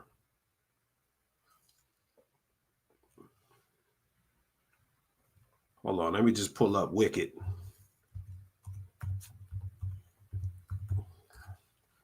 And did y'all see that video we covered on Patreon? Ariana Grande talking about her memories being implanted and stolen from her at the office. You gotta pay attention to what these people be saying. Project Synapse right in front of your ass. I might play that. Let me play that video. Let me play that video. Something about her memories, or what was it? Her memories. We broke that down and showed you Janae Aiko music video or album cover speaking about this dream, the memories being stolen. from these celebrities. Hold on, let me see. Where is the video? I'm ready real quick. Come on, buddy. Let's put shoes on.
All right, y'all. Give me a thumbs up. We still here.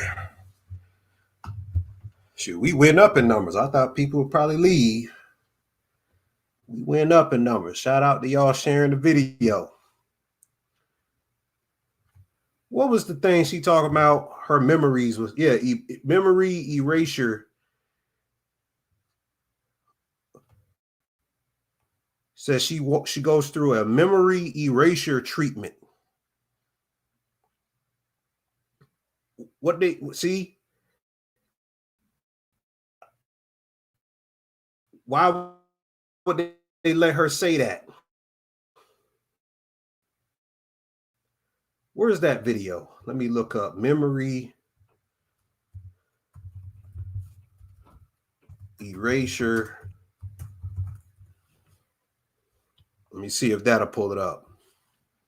It's called Brighter Days. Brighter Days, Chris Johnson. Let me look that up. Hold on. Brighter Days Memory Erasure Clinic. Now, I know it's from some fucking album or some shit she's promoting, but you better know the subliminals.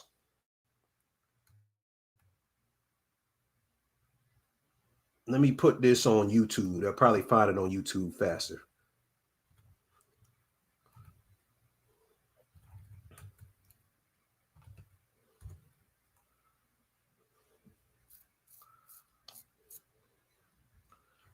All right, let's watch it.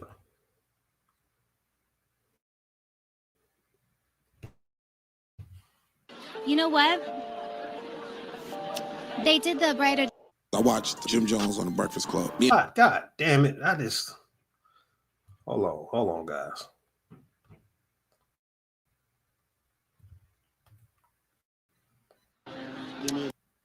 I don't know. Let's talk about music. You told me you're not going on. During the 2025 Oscars, Ariana... I just hate... Hold on, let me just find the video.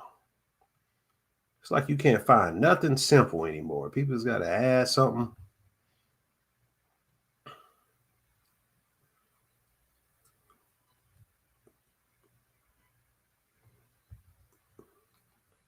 Let me try this again.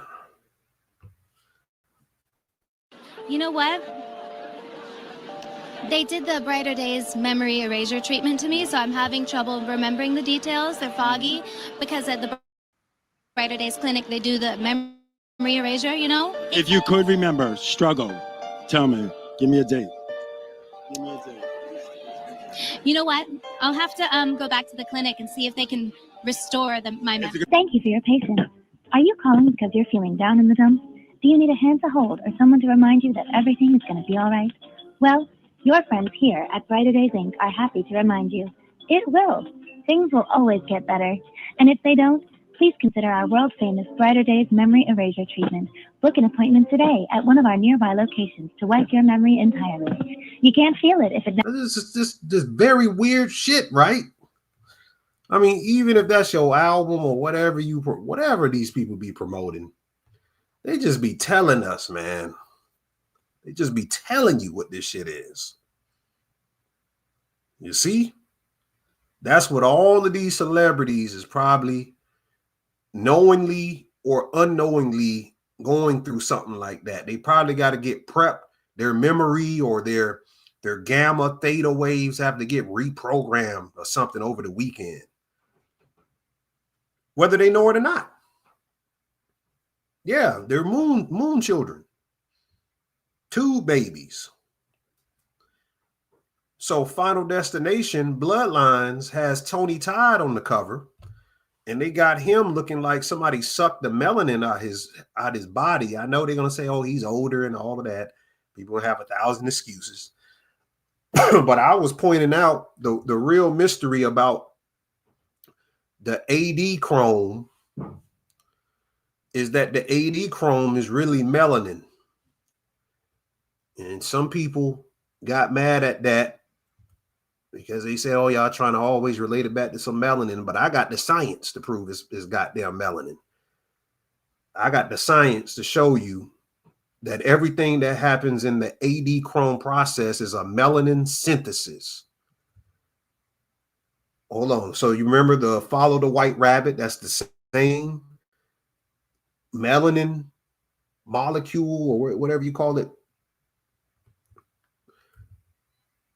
Look at this. Look at this right here. It says melanin is the generic name for a group of widely distributed, naturally occurring substances responsible for the varying shades of brown-black pigmentation found in plants and in animals. It consists of pigments of high molecular weight derived from the oxidation of phenols. Adrenaline is a phenol, which under the influence of phenol oxidizes is a oxidized to the unstable substance Adrenochrome and finally produces melanin. So there you go with your ass. You want to deny it. You want to deny. There's some science for your ass. Adrenochrome is melanin. And if that ain't enough, we showed you that melanin on the market is worth more than gold. Hold on, they said melanin is worth $450 to $1,150 per gram. That's more than goddamn gold. So who the hell gonna compare the adrenochrome price? I ain't supposed to say that word, but who's gonna compare that price with the worth of what melanin is? Melanin is worth more than what they say the AD word or gold is. How you gonna deny that shit? The secret is Adrenochrome is melanin. There you go. Now you have it. Now you get it. And it makes sense because they just came out with a new movie, or they about to come out with a new movie called Mystery Game.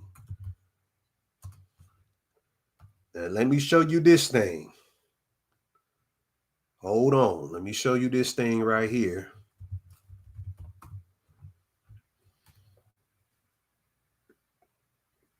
Why don't y'all put the Patreon link in there for LT Soul? Somebody please put my Patreon link in for the people in the chat. If y'all can do that. And I appreciate you, LT Soul, for inquiring. Let me show you this new parody movie about to come out about the Scooby-Doo.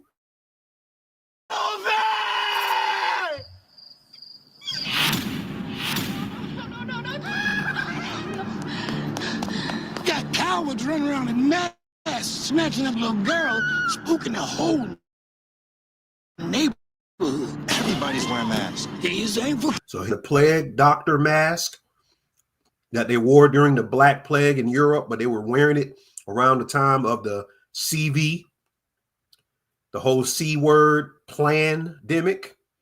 but they snatching up these black girls. We've been hearing about black girls getting snatched up. They showing it in the mystery game, and they're going to make it a parody, make it funny, so they can hide what the hell is really happening.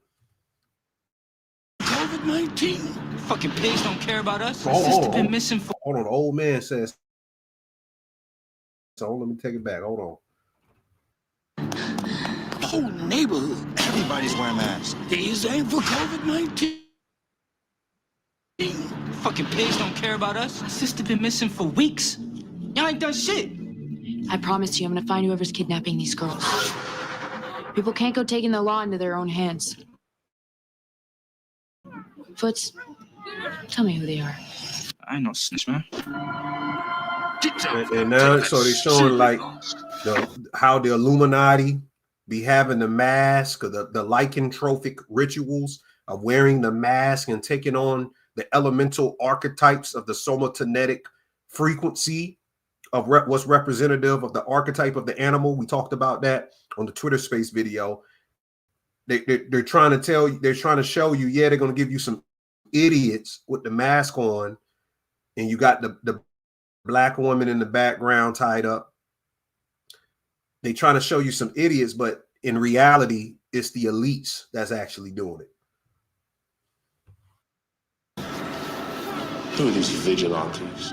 Fucking up my business. Okay, who you expect to play dress up and be heroes for the hood, Shag, huh? Because I'm sorry to tell you, but we don't got nobody out there, man. We got this. Look, all we got.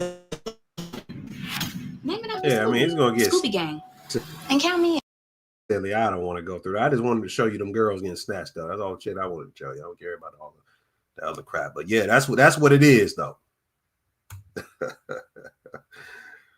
I don't like the silliness. That's what it actually is. So if you want to understand it, the secret they hiding behind the Adrenochrome is that it's melanin. Now, there's been some sacrifices with the hyperlucidity. They got the woman from the Biden administration, the United States Attorney from the Eastern District of Virginia, Jessica Aber. Jessica D. Aber got sacrificed on Skull and Bones Day, 172 days after her birthday. If it happened on 3/22, if you type 322 in the English ordinal gematria calculator, you get 172. You see how they did that? We know the Skull and Bones used to be the Brotherhood of Death. So they sacrificed this woman on 322. She also has the Diane in her name, like Princess Diana. So they had to do something replica of that. Also, there's a secret of the Skull and Bones connected to genetics. Speaking of 23andMe, that story of 23andMe being released around 322 day. You know, you have the triple helix of DNA, the 22 plus 22 plus 22, 66. And if you add the double helix with the tech strand, you get the 44 base pairs. And you add it all together. That's the secret of Skull and Bones. The 44 base pairs in human is a 22 base pair DNA model where the elite want to add 22 more with nanotechnology in the 3 strands of the 22. The 3 strands of 22 is the 322 of what they want to create with the triple helix DNA. And that is generating human 2.0. In Ilana Freeland's new book I want you to get to understand what that is. Ilana Freeland just dropped a book called Geoengineered Transhumanists.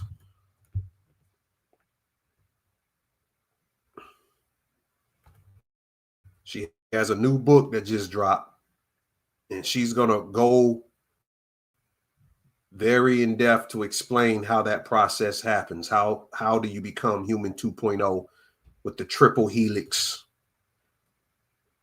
and what they call black goo synthetic nanoparticles. which ain't nothing but synthetic melanin, by the way. Nobody else gonna tell you that. The black goo is nothing but synthetic melanin. But this is her new book here. Came out a couple of days ago. Excellent book so far. Then they killed Mia Love, a United States representative. They had to get a melanated woman to sacrifice. They killed her ass. She died a day. Well, her death was announced on March 23rd, but I think she passed on 3222. Sometime they mix up these dates. I think she died on the 22nd too, but the death was announced on the March 23rd. And her name, Mia Love, in satanic gematria equals 322. See how they do that? And she was the only black, I think, U.S. representative, I believe, or she was the only black female U.S. representative. So they had to kill her ass. Mm-hmm. Yep. Yeah, Raising Dion was heavy. One of my biggest breakdowns was on Raising Dion.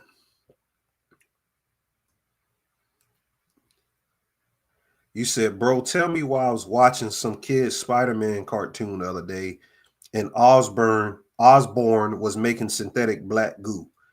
Nah. Yeah, shit, they're going to put it in everything. Then you had the death of George Foreman, which that was orchestrated as well. Because if you know George Foreman, he got the jab, but you get it, he's a boxer and he received the jab. You see how they do that? These people is real sick, man. Damn, these people is sick. But people started showing the photos of him promoting getting the nanoparticles, you know. And he died at 76.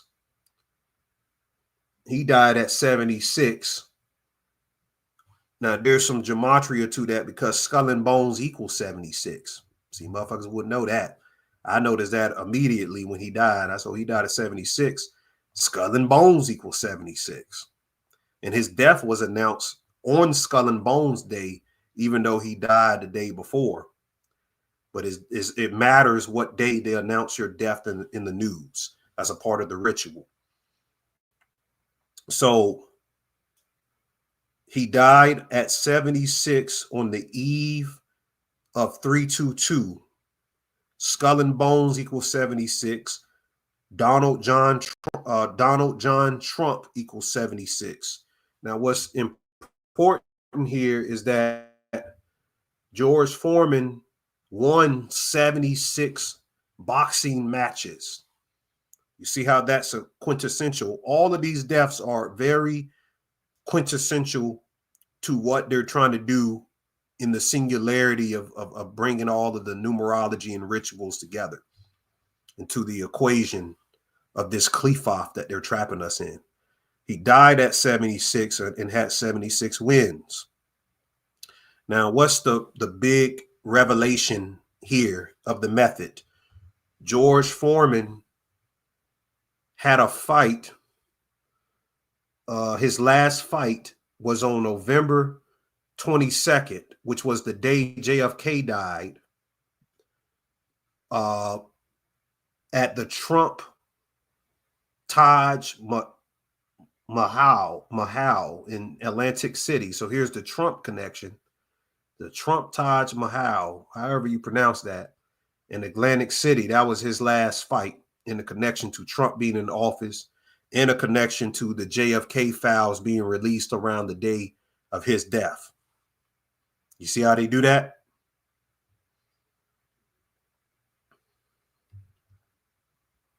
So Trump released the JFK files a day before, and Foreman and Trump were born 941 days apart.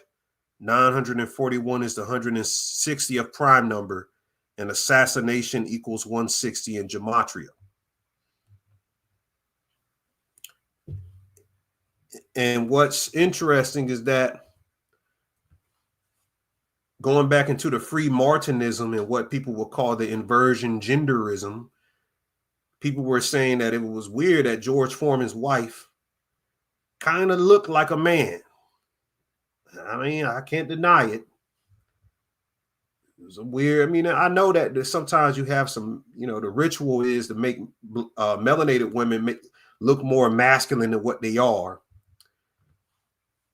But I think it applies here that he probably married a free Martin, and that was part of the ritual of his career, that he had to marry one of the free Martins. So you got to understand that. Yeah. So we have to be careful with that now, because there is white women, Mexican women, Asian women that look masculine. They have a lot more in their genetics of their father or grandfather or whatever, and they look like their father more. So you got to be careful with that. But in this case, some people were pointing that out. I thought it was probably some type of correlation, possibly. I got to look into her gematria to see how that connects. You said he looks more like a woman. Ain't no way George Foreman looked like no damn woman. Now y'all doing too much now. Like I said, that George Foreman looks like y'all be going over damn. When it comes to that inversion genderism, one thing I noticed about the conscious community, boy, they will damn jump over mountains to make somebody the opposite gender.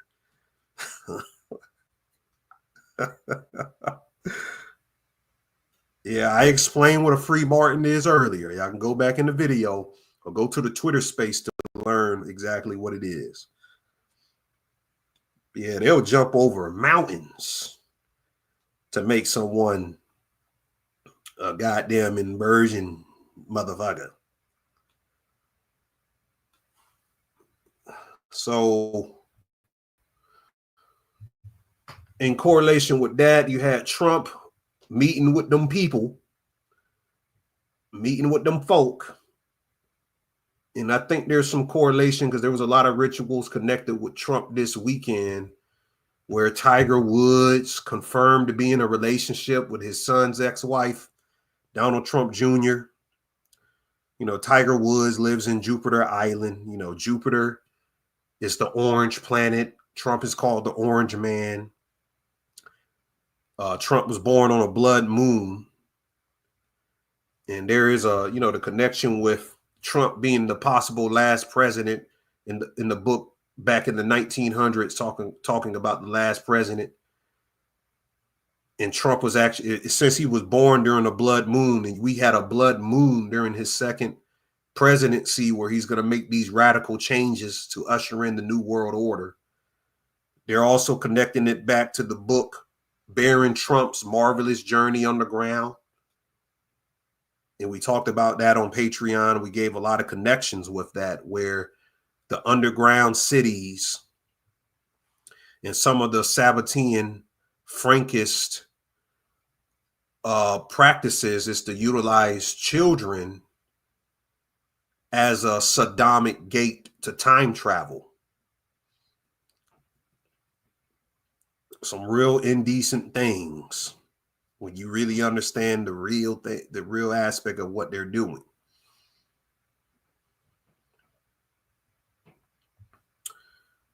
Trump also met with the president of FIFA, and they came out with this Ophenheim World Championship FIFA trophy. So it's pertaining to the wheels of the Merkaba, the interdimensional ship that we all possess. But I'm also going to reveal in my next upcoming Patreon videos that we have access to several ships, almost like cars in a garage, depending on what dimension you can tap into through the waveform frequencies, how you vibrate yourself. Because I explained that the Kundalini is here to synthesize your cold fusion during a totality of a lifetime, so you can prepare the soul to jump the dimensional gate from the physical reality. That's what the Kundalini, the Nayaga waveform, the serpent waveform is here to do.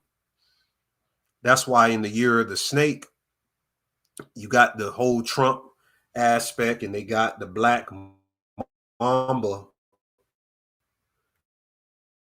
documentary.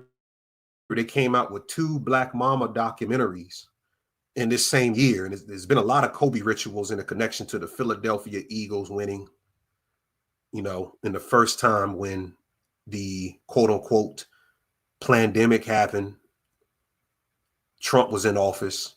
Now we're about to have something else happen this year.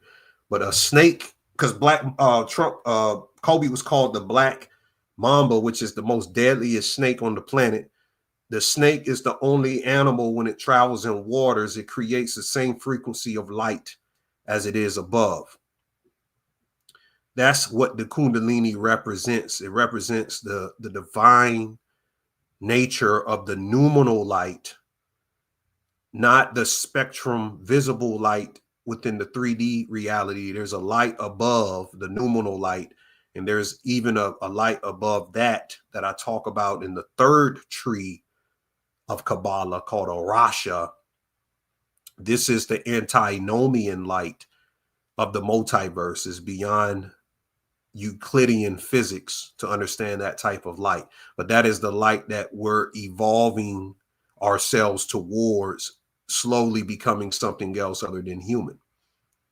So that's why they always pertain the serpentine nature or the reptilian nature to something intergalactic, because the physics is in how the snake moves as a sine wave. That's how the waveforms matriculate down to make us become physical. So he had this Ophanine. Hold on. What the hell just happened? He had this Ophanine trophy. Hold on, guys. Waiting on my photos to come back.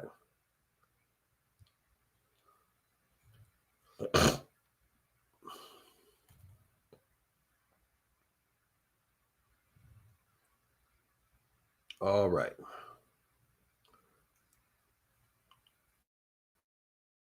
So they presented him with this Ophanine Merkaba type trophy a couple weeks back. They also had the same machine in the movie Event Horizon. In the Event Horizon, the entity said to the black man, where you're going, you won't. No, he said, where we are going, you won't need eyes. I think Bob Thornton, what was his name? The guy from Monster Ball was the one being possessed by the being. He said, where we're going, you won't need eyes. And he gouged his eyes out. It was a cult metaphor that you don't need the physical eyes. The mystery to Jesus being on the cross in the Bible, Jesus was on the cross between 2 thieves. He told the 2 thieves that if they were to accept him as Christ, that all of them will be in paradise the next day after they're executed or died on the cross. The 2 thieves represent the 2 eyes.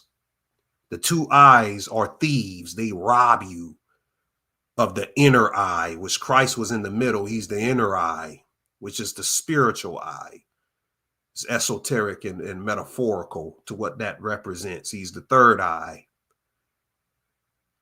Yeah, Billy Bob Thornton. There you go. Billy Bob Thornton said it.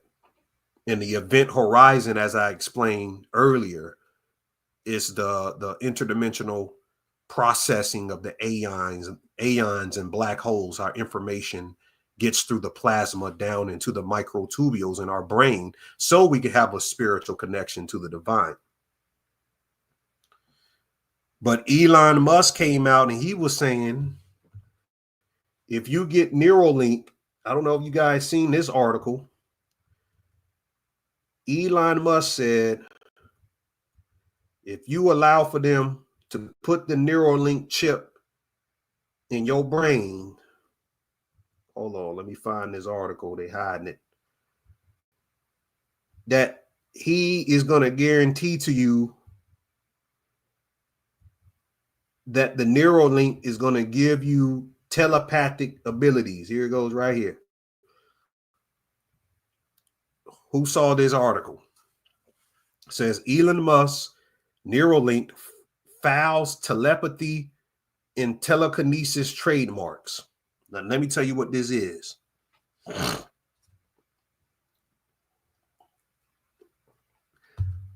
What they're trying to do is the same thing that they did in the X-Men first movie. Because the same thing, the same time this was announced, Trump got this trophy, the Ophanine angelic trophy, and then in X-Men, they had this machine with the rings that looked like the Ophanine. The rings spin, and when they spin fast enough, it turns you into a mutant. It looks just like the trophy. When the rings spin fast enough, it becomes a waveform field of consciousness, and it changes people.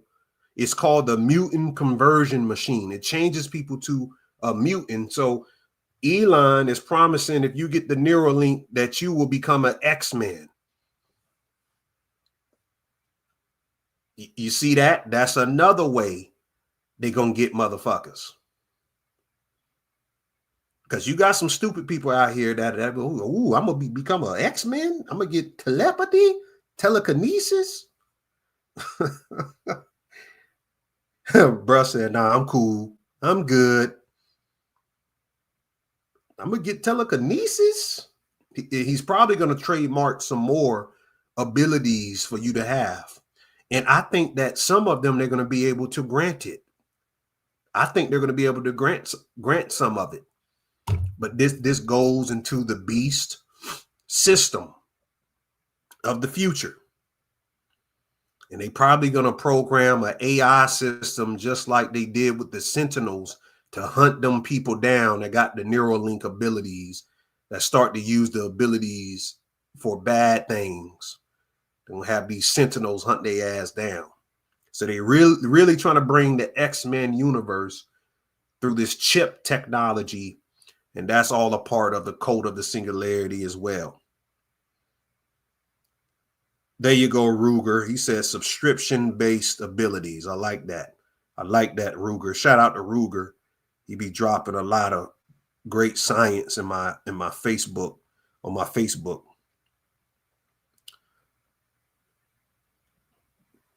Said nothing is true. All is permitted. Right. You say we can do that naturally. We practice. You're right. You could do it. But Elon said, fuck all that practice. I'm going to get this shit straight to you. And that's the thing. That's the Luciferian aspect, or the lie of the, the devil whole thing that they play on with it. So you got to be careful with that. Now, moving along with more hyperlucidity, they did a big ritual. Let's get into the niggatry news. So they brought all of the FBI, CIA agents on different YouTube platforms, streaming platforms, and had a big CIA meeting with WAC 100, Adam 22, Vlad, and DJ Academics. I don't even know who this other guy is. Y'all can tell me who that. I don't even know who that is. He might just be some sound man or something, or he might have a platform too. And recently you had a big arrest of a Big U, the guy that was connected in a RICO case with the Rolling 60s. He's one of the head OGs of the Rolling 60s, but he's also connected to the Nipsey Hussle death. So there was a lot of clips going viral of Charleston White He's also FBI, CIA asset. He said that Big U had Nipsey Hussle killed, allegedly. Then clips went viral when a Rolling 60 Crip went on Adam 22 platform and said that Big U said called him and told him that Nipsey Hussle was dead 30 minutes before he was dead. So this guy was like, what? Oh, hold on, cuz let me call Nips to, try to confirm it. So he called Nipsey phone after Big U called him and said that Nipsey was dead, and Nipsey Hussle picked up the phone. Nipsey picked up the phone. So he was like, what? He was like, bro, somebody just gave me, he said he didn't tell him, but somebody gave him the wrong information. And Nipsey was like, nah, I'm good. Then 30 minutes later, Nipsey died after he called Nip after Big U said that. So that was kind of weird that he gave Whack 100 that information, which we know all of these guys connected with them folks. When Kanye said that the music industry and the gang members, all of them people is FBI, CIA, as schizoid as Kanye is, and as much of a moonchild as he is, I believe that shit wholeheartedly. Shoot, DJ Academics called Whack 100 a snitch to his face, and Whack 100 didn't even deny it. He didn't even deny it. So let me show you the mysticism behind this. Let me give you the metaphysics of this, because my biggest video ever on my old channel was that it was called something like The Government Killed Nipsey Hussle. That was like the biggest video I did on my old channel. So this is going to tie up all of that. All of this was a ritual, and it was connected to the Crips, what the Crips represent in physics, the blue fission against the red fission. I explained that before on my other video as well, but it was a big Crip ritual and a homage to the movie Friday.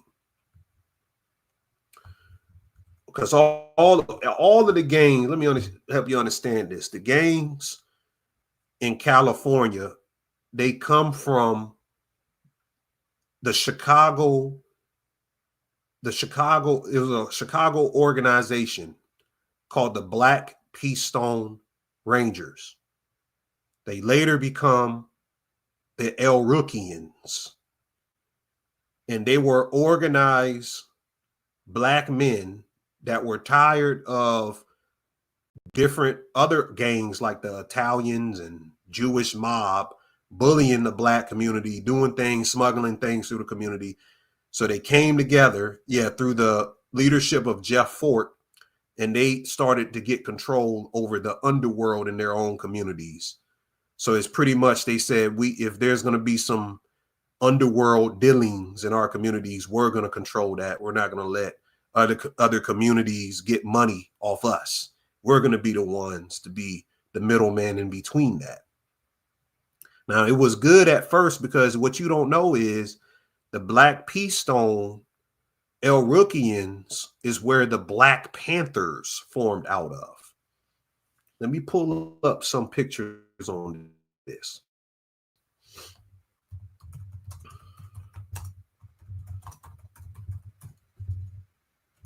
And how I know this, my cousin, he's a Palm and Oaks gangster Crip.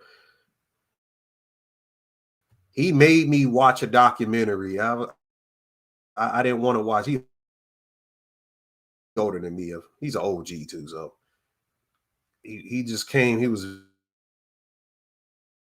visiting us. And he was at the house. He told me I was gonna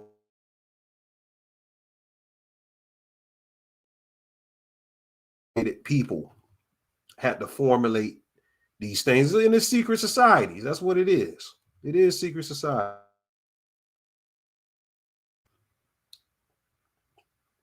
So you see that?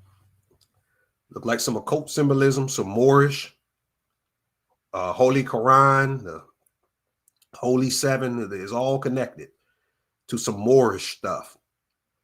So the Black Peace Stones, the El Rookians, under Jeff Fort, they got it popping in Chicago. If you know anything about Compton, there was something called the Great Migration, where all of the Black folks from Chicago went west when, you know, some real estate opened up out there in Compton.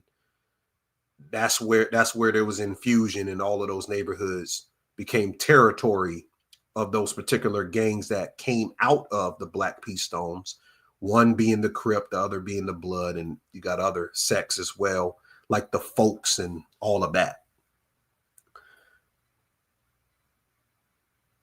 Okay, it was choppy. Can y'all hear me? Oh, damn. Hold on. Testing one. Can y'all hear me? Okay, y'all can hear me. All right, it was going in and out. Okay, I'm good. So, so all of these things begin under the Black Peace Stones. And the gangs that were formed originally, like I said, was like a organization to filter out these other people that were dealing with the underworld in our communities at first. And then later, you know, these people become foot soldiers to the ones that's doing the major dealings of bringing you know, drugs, guns, whatever, into the community. The gang members become the foot soldiers. So my cousin was breaking down the history of the Crips and all of that. And in light of what happened to Nipsey and Big U being arrested on a RICO, some things came back to my mind that he was telling me. He was giving me some information on this guy named Big Mo. His name is Tony Big Mo Moore. And you know, if you don't know, the word Mo is like a what you call it, a nickname for the word Moor. So sometimes, you know, the Moors be like, "What up, Mo? What up, Mo?" This dude name was Big Mo, and he was a big time Crip in that area. And they say that this was the guy that influenced the Debo character in Friday. Now I'm gonna tie all of this together. So in Friday, Debo is based on, according to DJ Pooh. Now, some people didn't know that DJ Pooh was actually the guy getting bullied by Debo in the movie. You probably remember him getting Deboed by Debo in Friday. Hold on, let me find a younger picture. He looks old. But you probably didn't know that DJ Pooh put up some of the money for Friday. He's one of the producers of Friday, him and Ice Cube. So he's one of the main people behind the creative development of Friday, because he put the money up. So this is, y'all probably remember. Now, this is the hyperlucidity, the magic to it all, because I'm not going to stay on this long. But notice DJ Pooh was the one that let us know that Big Mo Moore, he was a guy that my cousin used to talk about him, because their signature move is to rob gang members without guns. I really don't know. My cousin is a wild person. He said he got this from like the Big Moles of the world, where you walk up on a gang member with a hammer. I don't know how these niggas survive, really. And you make the gang member give up their gun. And you're like, what you gonna do? You gonna use that, cuz? You gonna use that gun on me, cuz? These people are crazy, man. Like the stories they explain, you have me dying laughing. The OGs and all of that. But they used to rob gang members. So there's a gang in Cali that robbed gang members, and this is what the Debo character was developed. Now, Debo, Tony Liston, he said that he got his character, or he studied in his mind to make the Debo character through Big U, this guy that was just arrested. So you got two different narratives right here. Who is Debo based off? And I think this was a big Debo ritual. It was a Crip ritual. So Tommy Liston, who played Debo, I think he was murdered because he wouldn't put the dresses on in Hollywood. He said out his mouth that they wanted him to put some dresses on many, many times in Hollywood, and he wouldn't do it. And in his last days, he just, just like what happened with Tony Todd, he started looking sick, and but notice that how many people from Friday have died. I think that Ice Cube has to sacrifice.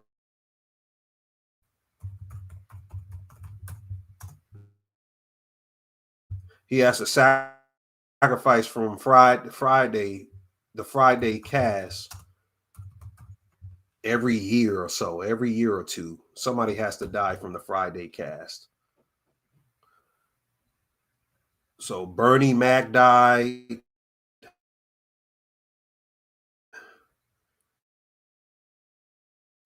Y'all remember, I forgot her name. This dude died like a year ago. Who passed away. Let me pull up the article.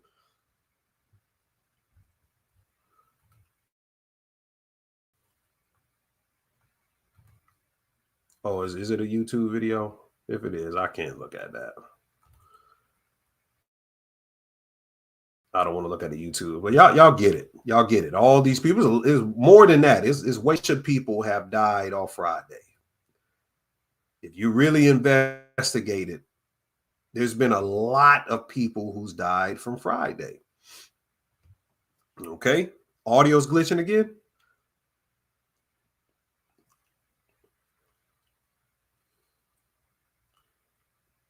Okay, let me close some stuff. That's probably what it is.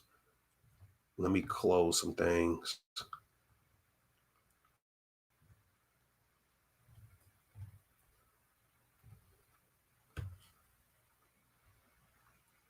So we good now? Okay. All right. So let me just get to it because I've been on this too long already. This is the mystery to what happened. The same day Big U gets caught in a RICO case, another Texas rapper named Yellow BZ Bone is arrested for murder or hiring someone to murder rapper MO3, and his name is Mo. Just like what I just showed you, the original OG Big Mo is who the character Debo is based off. The same day Big U is arrested or charged in a RICO, Yellow Bone Beezy killed a person named Mo or MO3. Do y'all see the correlation? It connects back to Debo. And then that same day, it is announced that Pooh Shiesty was released from prison to a halfway house. And I noticed the connection to DJ Pooh to Pooh Shiesty. And I think Pooh Shiesty's father is a blood from Chicago.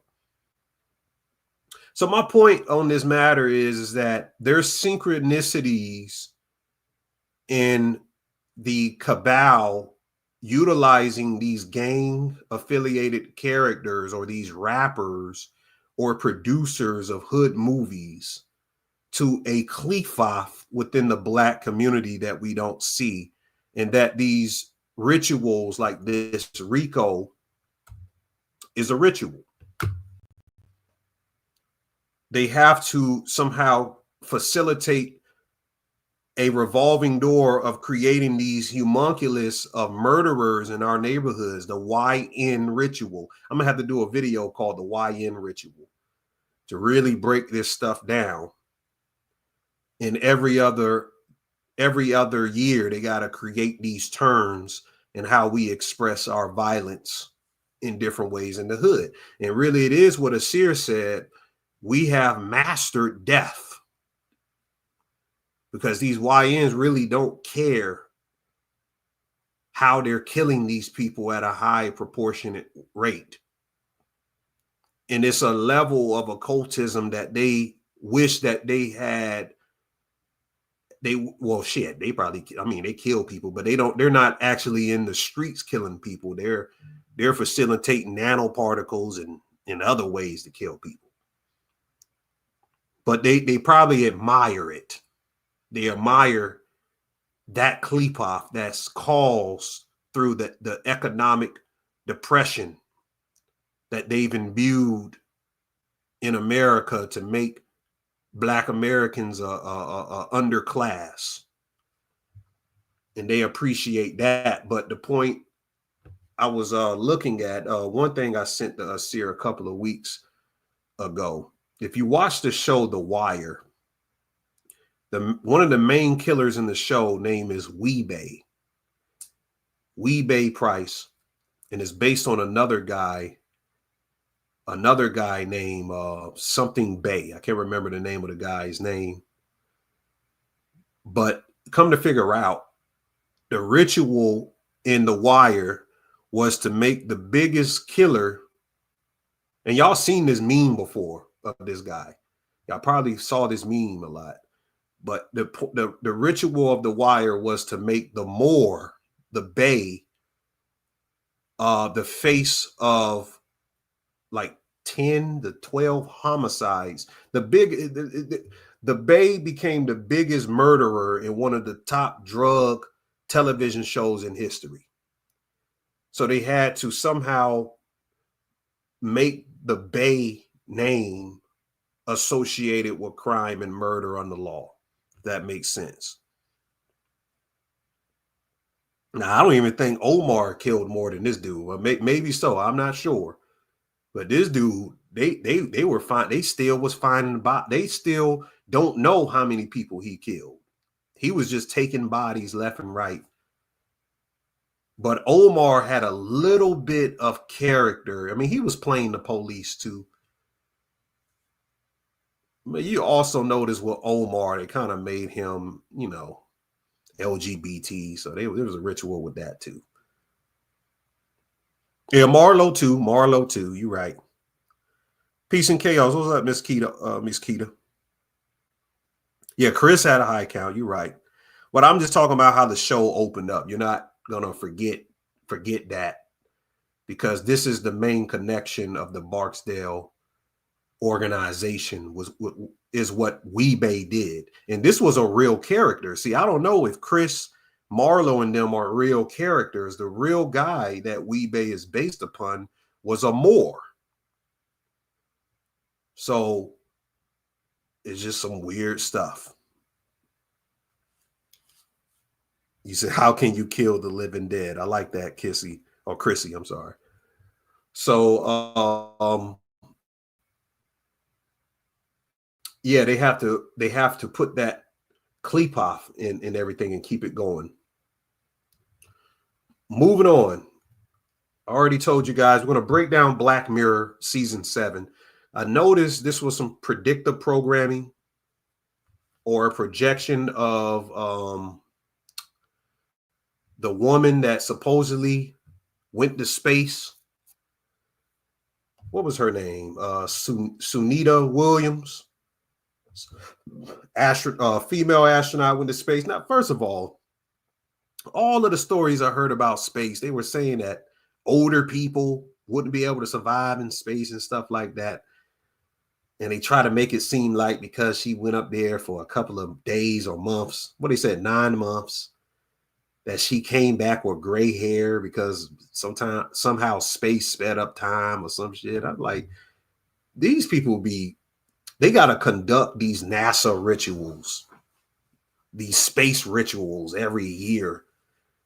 And the elite are making them do that, because there is no way you're going to convince me that this woman went to space. He says, is it okay to study the Qliphoth? Absolutely. How you utilize it, though, I mean, you got to be careful how you utilize it, but studying it and understanding, nothing is wrong with that. And look, they on her Twitter, it says that she's the commander of Expedition 33. So there you go, the Freemasonry right there. Expedition 33. You get it? You get that? So that's the Freemasonic connection. And them being stranded for 9 months is some type of fertility ritual as well, because you gotta be in the womb for 9 months. And what they're supposed to be penetrating into the waters above the firmament, which they're not going nowhere. And what the rocket or the ship is a phallus. It goes up into the sky. The sky is representative of the yoni. So it's a sexual alchemical process of sending these rockets up. So some type of Freemasonic ritual to convince us that they're sending these astronauts to space. But we've seen stories where these people change appearances and integrate back in society as other people. And I think every astronaut has to be a 33rd degree Freemason, female or man. And it's an ongoing ritual that they've been doing over the ages. Also, with the ships falling from, the atmosphere into the water, all of that, that's connected to Admiralty law. I said earlier that space is quark gluons. The quark gluons is like water. So space is water. That's the waters above the firmament. And that connects to Freemasonry. Freemasonry equals 139 and 77 as well. So you have all of these Kanye rituals that's been going on for the last month or two. This is a inversion ritual of the Moonchild, because Kanye, he was raised, speaking of the Black Panthers, he was raised in a Black Panther household. In the past, as a teenager, he's wearing this shirt saying, "Say no to Nazis." And then later in the future, he has the swastika symbolism on his shirt. This is what you call revelation of the method in an inversion ritual. They got to do these things. So recently, and I don't know who's the handler of Kanye's account or who's his handler, but he says, as a father, this made me very uncomfortable to see countless pictures like this of my kids placed inside of their phones. This was cheese string saver. I am 100% convinced that my children are being, you see that, I can't say that word, and that their grandmothers signed for it. The Kardashians are, you see that term and that term, and all of the Black children, they strategically produce. I wonder what he means by that. That sounds like some type of, because when you understand the Sabbatean Frankism, and I can't go as deep as I can in explaining this, but the incest is to create the incest relationships that the Illuminati have with their bloodlines. They have to repopulate with their bloodlines. They have to every year produce a incestual deformed fetus, and it has to be put into a ritual for what. can't say all of these things on YouTube. And that's a form of the homunculus and what they do with that, because a woman went on Oprah and explained that her whole family were participating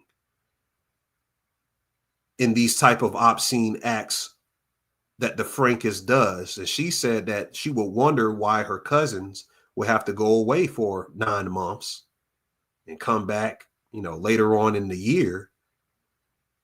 It's because they had to, you know, be impregnated, because they're simulating the Gnostic homunculus golem ritual. And I said in the sky, they have that same golem with the nanoparticles raining down on our ass. Hold on, you said they're mess. Hold on. Don't send messages through there, Wendy. Just let me know, because this thing is hooked up to it. Hold on, let me read what she said. Is my sound going in and out or something? Is they fucking with my sound? Let me turn my mic.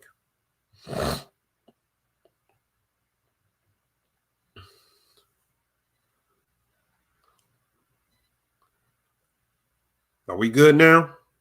Okay.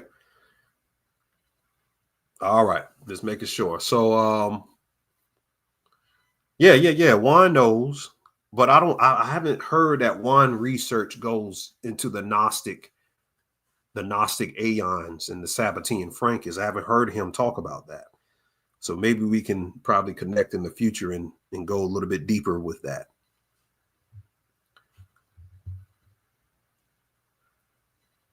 It said you had to leave and come back again. YouTube didn't even show you in your subscription when you tried to get on the live. Damn.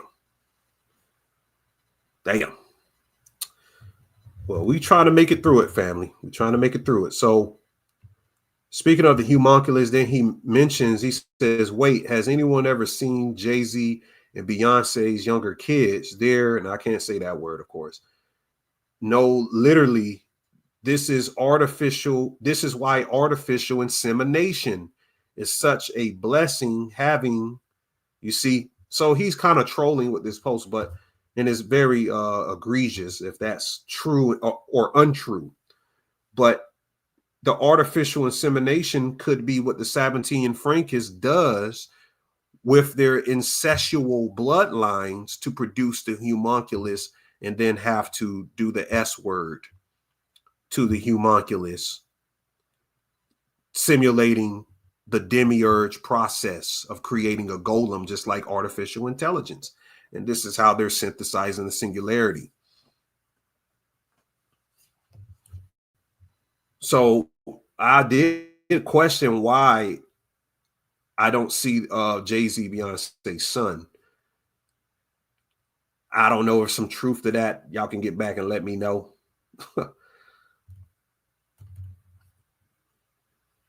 So they're about to come out with Stranger Things 5 finally. And I just wanted to put this in just to give y'all a little laugh. I was like, don't this new cover that they have for Stranger Things 5 look like a Gucci Mane mixtape album?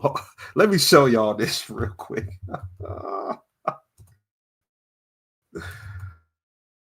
Oh my God.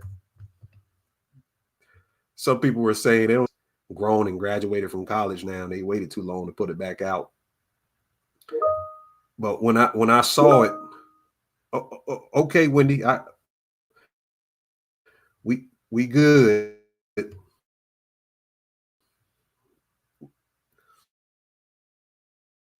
Just put it in the chat. So it's about to be the end of Skype. So yeah, what I was looking at a Gucci Mane mixtape, and I was just looking at how they put this together. It kind of reminded me of it. He said, "Burr, strangers in the trap." They say it looked like a Waka Flocka mixtape cover. Yeah, but we'll see if they do it good. We're going to see if they do Stranger Things 5 good, finalize it. They also announced that Henry Cavill that plays Superman will be Wolverine, but they're about to come out with a movie, World War Hulk, in 2026. Could that be some predictive programming to World War III? You got to ask that question. Why are they coming out with all of these Hulk movies? They just had it in the last Captain America this year. But World War Hulk is about to come out just in time. Just in time. That's no coincidence. Okay, let's get into Severance. One of the biggest TV shows we've been breaking down on Patreon is Severance. If you haven't seen this TV series, if you're looking into the cinemamancy and what's occurring, especially with what I spoke about today, the cult of the singularity and Project Synapse, Neuroveil, and Hollow Mirror, all of that is in this TV series. You have to watch Severance to understand what they're doing with these celebrities. I believe that Severance has cracked the code to Ariana Grande's Brighter Day Memory Erasure Clinic. I think that they're showcasing on the big screen everything that they're doing to these people, and that all of these people are chipped, just as it happens in the show. And it's very Gnostic, because in the beginning of the TV series, the actress or the character Heliar, who I'll explain her in a minute, she wakes up on a table and all of her memories are erased. She doesn't know who she is. But if you understand what they're doing when they put the chip in these people's heads in the show, what they're doing is causing a bifurcation in the personalities. They're creating a bifurcation so they can switch between the main personality that's connected to the egotistical id, and they're creating a transcendental id, whereas they have a supernal sub-personality that is the innie, that works in the office for a company named Lumen, Lumen, which is Gnostic, because if you study what Lumen is, you see this word right here in the time and spirit flow. Everything comes out of the the cosmic sound, all vibrations, and it moves into Lumen. That's the name of the company in Severance, which represents invisible light radiation, the cosmic radiations. Lumen is everything. The total universe is made up of vibrations of different degrees of density, and it's a subjective experience. Give me a thumbs up if my sound is good. Give me a thumbs up, we still good. You said, is that y'all about sound? Talk about ohm. I don't think it's a sound. I think it's the vibratory level of what breaks the 3D dimensional density. All right, just making sure we good. So we got the Lumen connection to the company, and they have that connected to how Christ sent his energies down into the universe and what the crucifixion represents in the flow of time.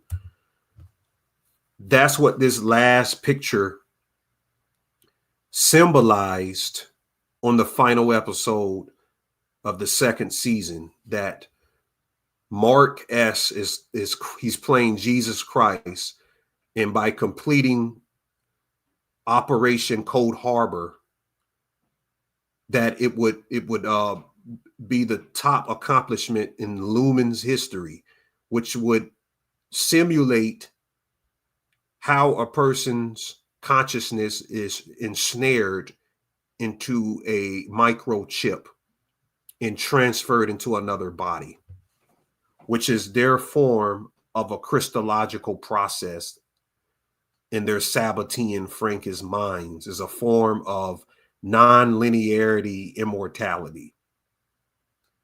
non-linearity, and mortality.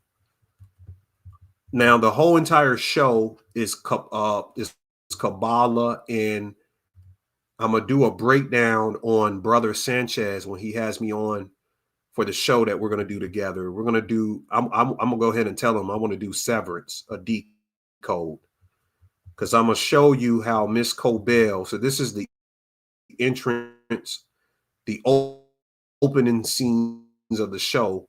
They're showing Miss Cobell's face. Let me try to open this up. Pause. I can hear my homeboy say that right now.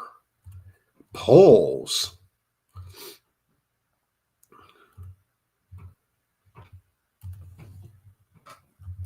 Show you a picture of Miss Cobell in Severance.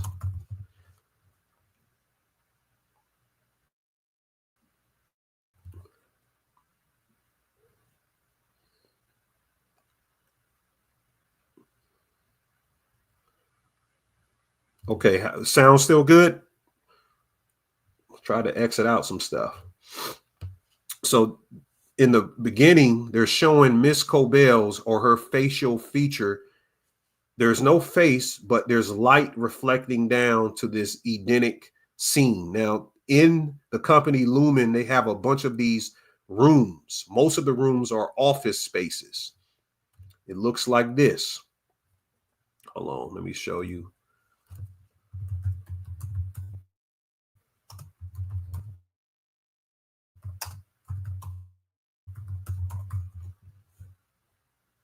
Let me show you something real quick.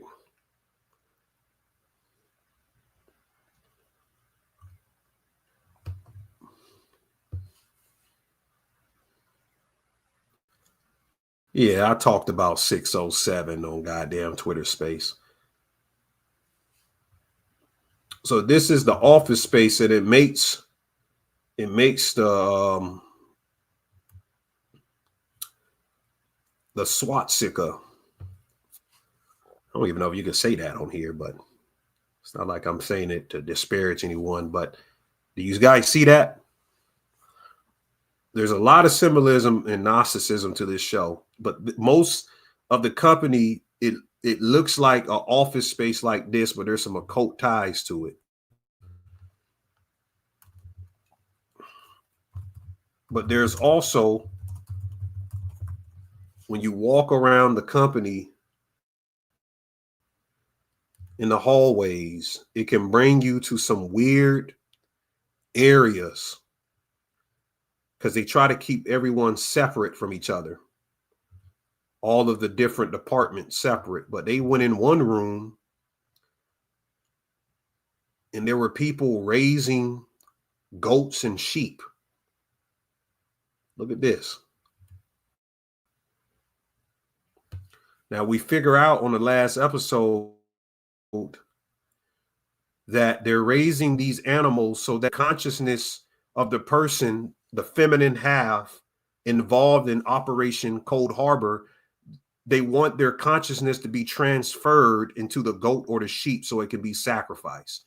So transferring consciousness, that's some type of chimeric alchemy they're doing with that. Some type of chimeric alchemy that they're playing around, but you can end up in an office with people wearing suits, raising goats and sheep. This is some real satanic stuff in the show. And they're actually displaying that the company Lumen or the Lumen building is hell. When you put it all together, when we break it down, it's a Gnostic hell.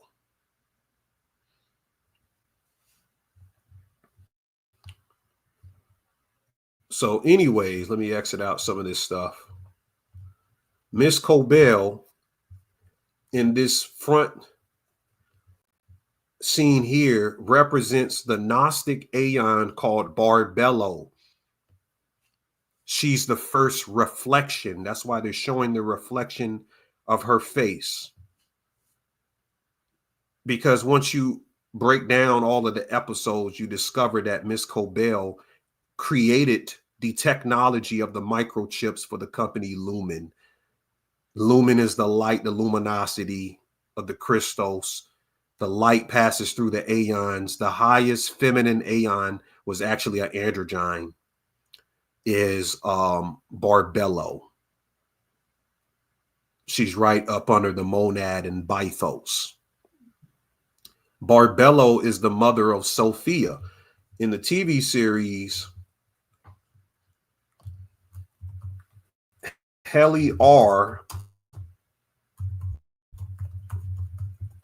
and they name her Heli because they're connecting that to hell. Her Inni, Heli R, in the TV series. She's the Gnostic Sophia. Now, what we learned in the last episode of the first season is that her Audi, the person who got the chip installed, the original personality of her, is the daughter of the owner of Lumen.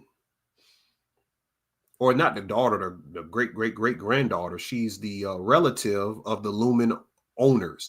So she wanted to create a Inni to be a guinea pig, the first of the, I forgot the name of the owners. I could put the name in the chat. I forgot her last name. They wanted, she wanted to be the first one that actually did the bifurcation of her mind into the microchip and created a alternative version of herself to experience this hell inside of Lumen.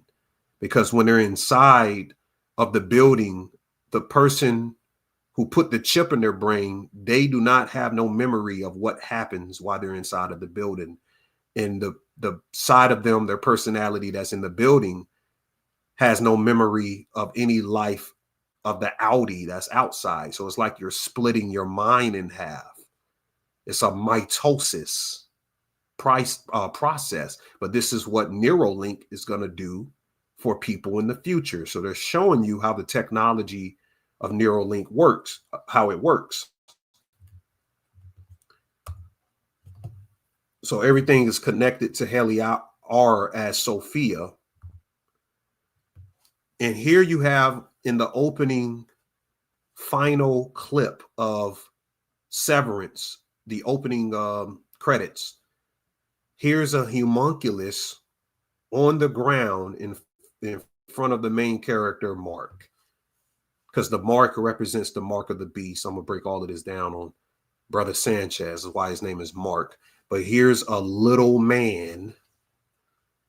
That's what they're describing here.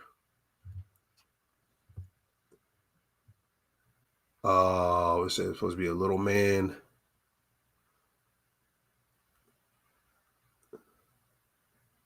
Okay, I don't know what is this, but the original definition of homunculus is a little man in your head. Egan, there you go. Egan, the Egans, there you go. Bodega. Yeah, that's a homunculus on the ground. And do you see the nanoparticles in his room raining around him?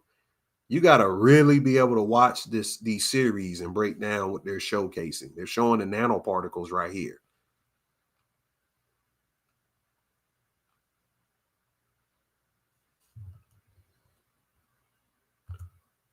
And then the last clip shows the eye of the Illuminati pulling back his scalp of his head, showing that there's another being living inside of him. I said, damn, these people and their freaking symbolism, man. We're going to have a lot of symbolism breaking this thing down. And it's real freaky. That's a real freaky image. Yeah, I know. That's a real, but they're showing you this is what Neuralink, the future, this is what they're doing. This is what the singularity is all about, merging with AI and transhumanism.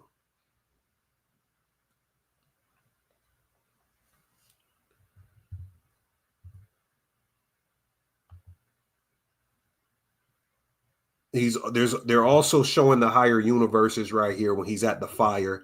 They show a male and a female in the final episode here.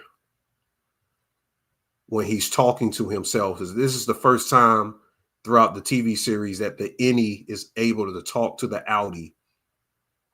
And they're doing it by camera. They're recording their responses when they split the consciousness and the bifurcation.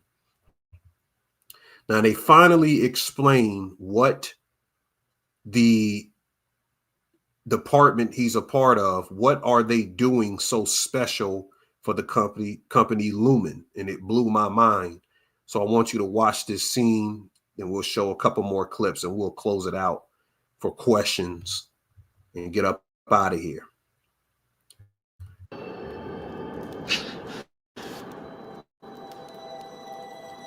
Hold on. God, they better not do this bullshit today. Hold on. Let me refresh.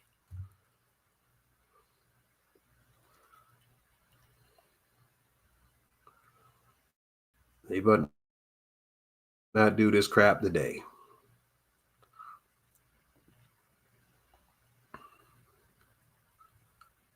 Now, let me try it again. Hold on. Let it load up. Y'all still can hear me? Give me a thumbs up.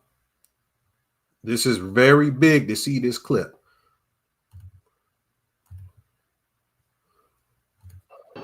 Oh, man.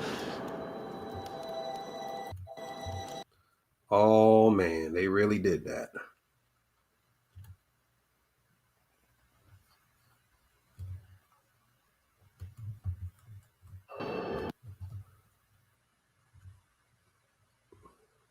They will not show this clip. Let me try to see it in video form. Bear with me, guys. We having some technical difficulties.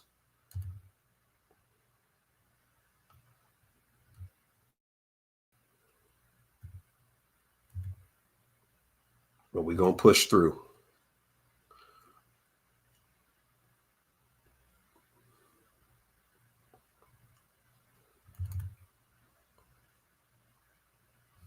Let me try it from over here.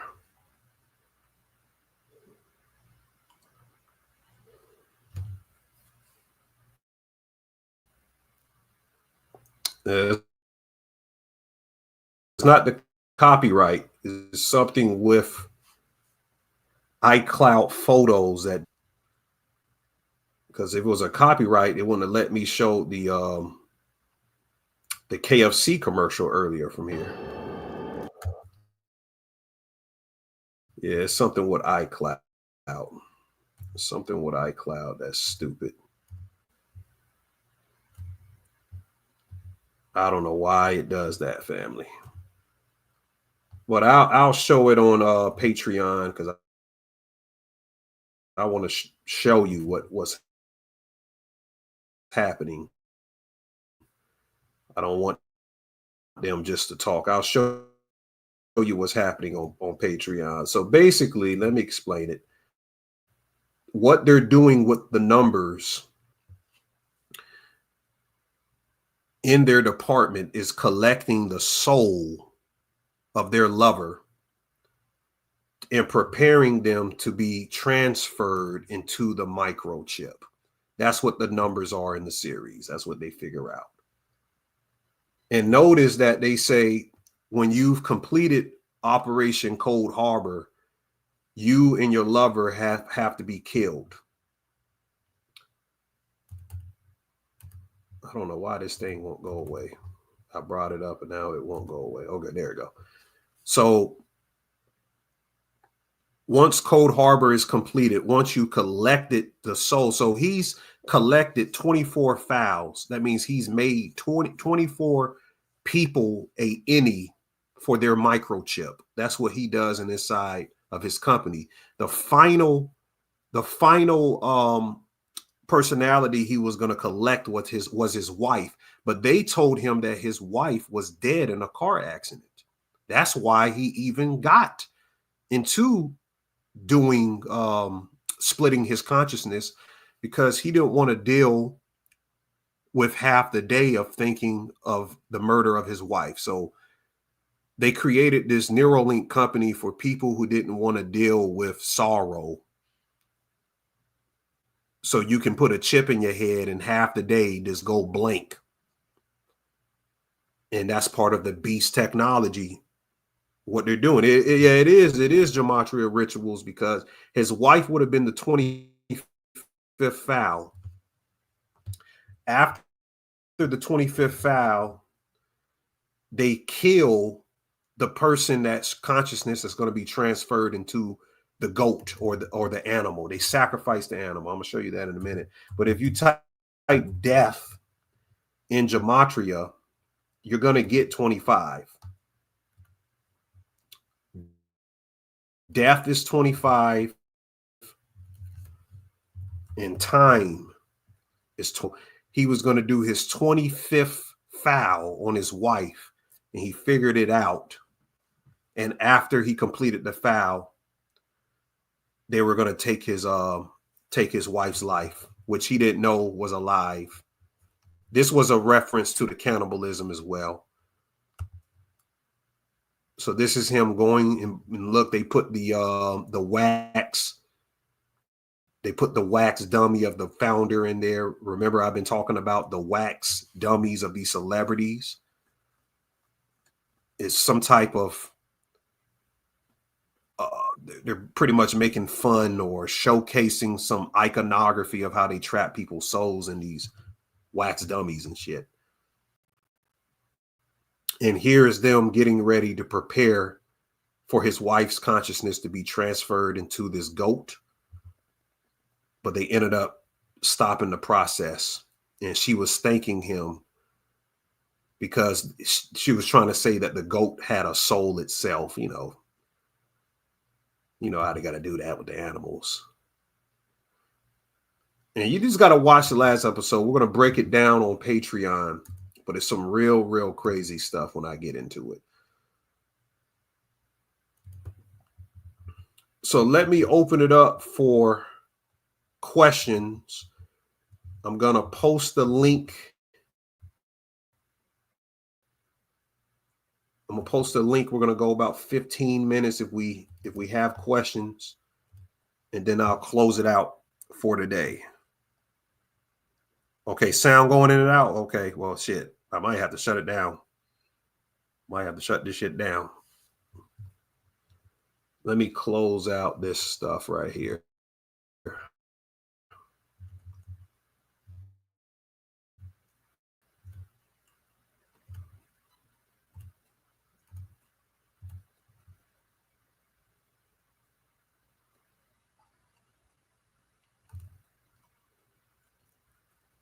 All right, let me know. Give me a thumbs up. You guys can hear me.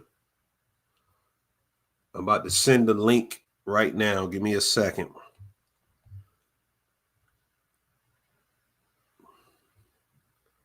About to send the link right now.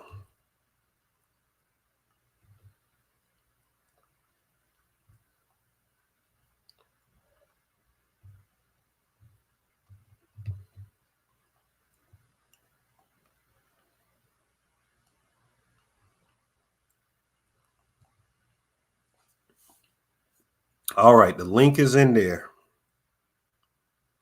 I just pinned the link to the top. So we have any Q&As. I already took the little thing down so I can talk directly to you guys. Just let me know. Or if you have any questions, you can put it in the chat.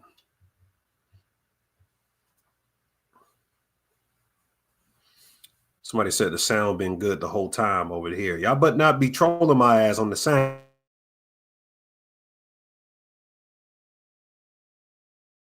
Sounds in there. Yeah, the sound is fucked up and sound be all right and shit.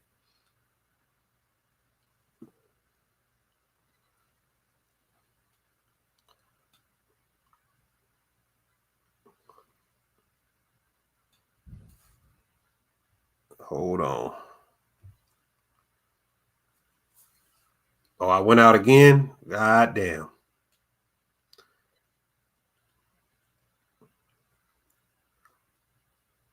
Proton said he hasn't had no issues with the sound at any point. So I don't know what shit. I'm probably going out or I'm probably not. I don't know.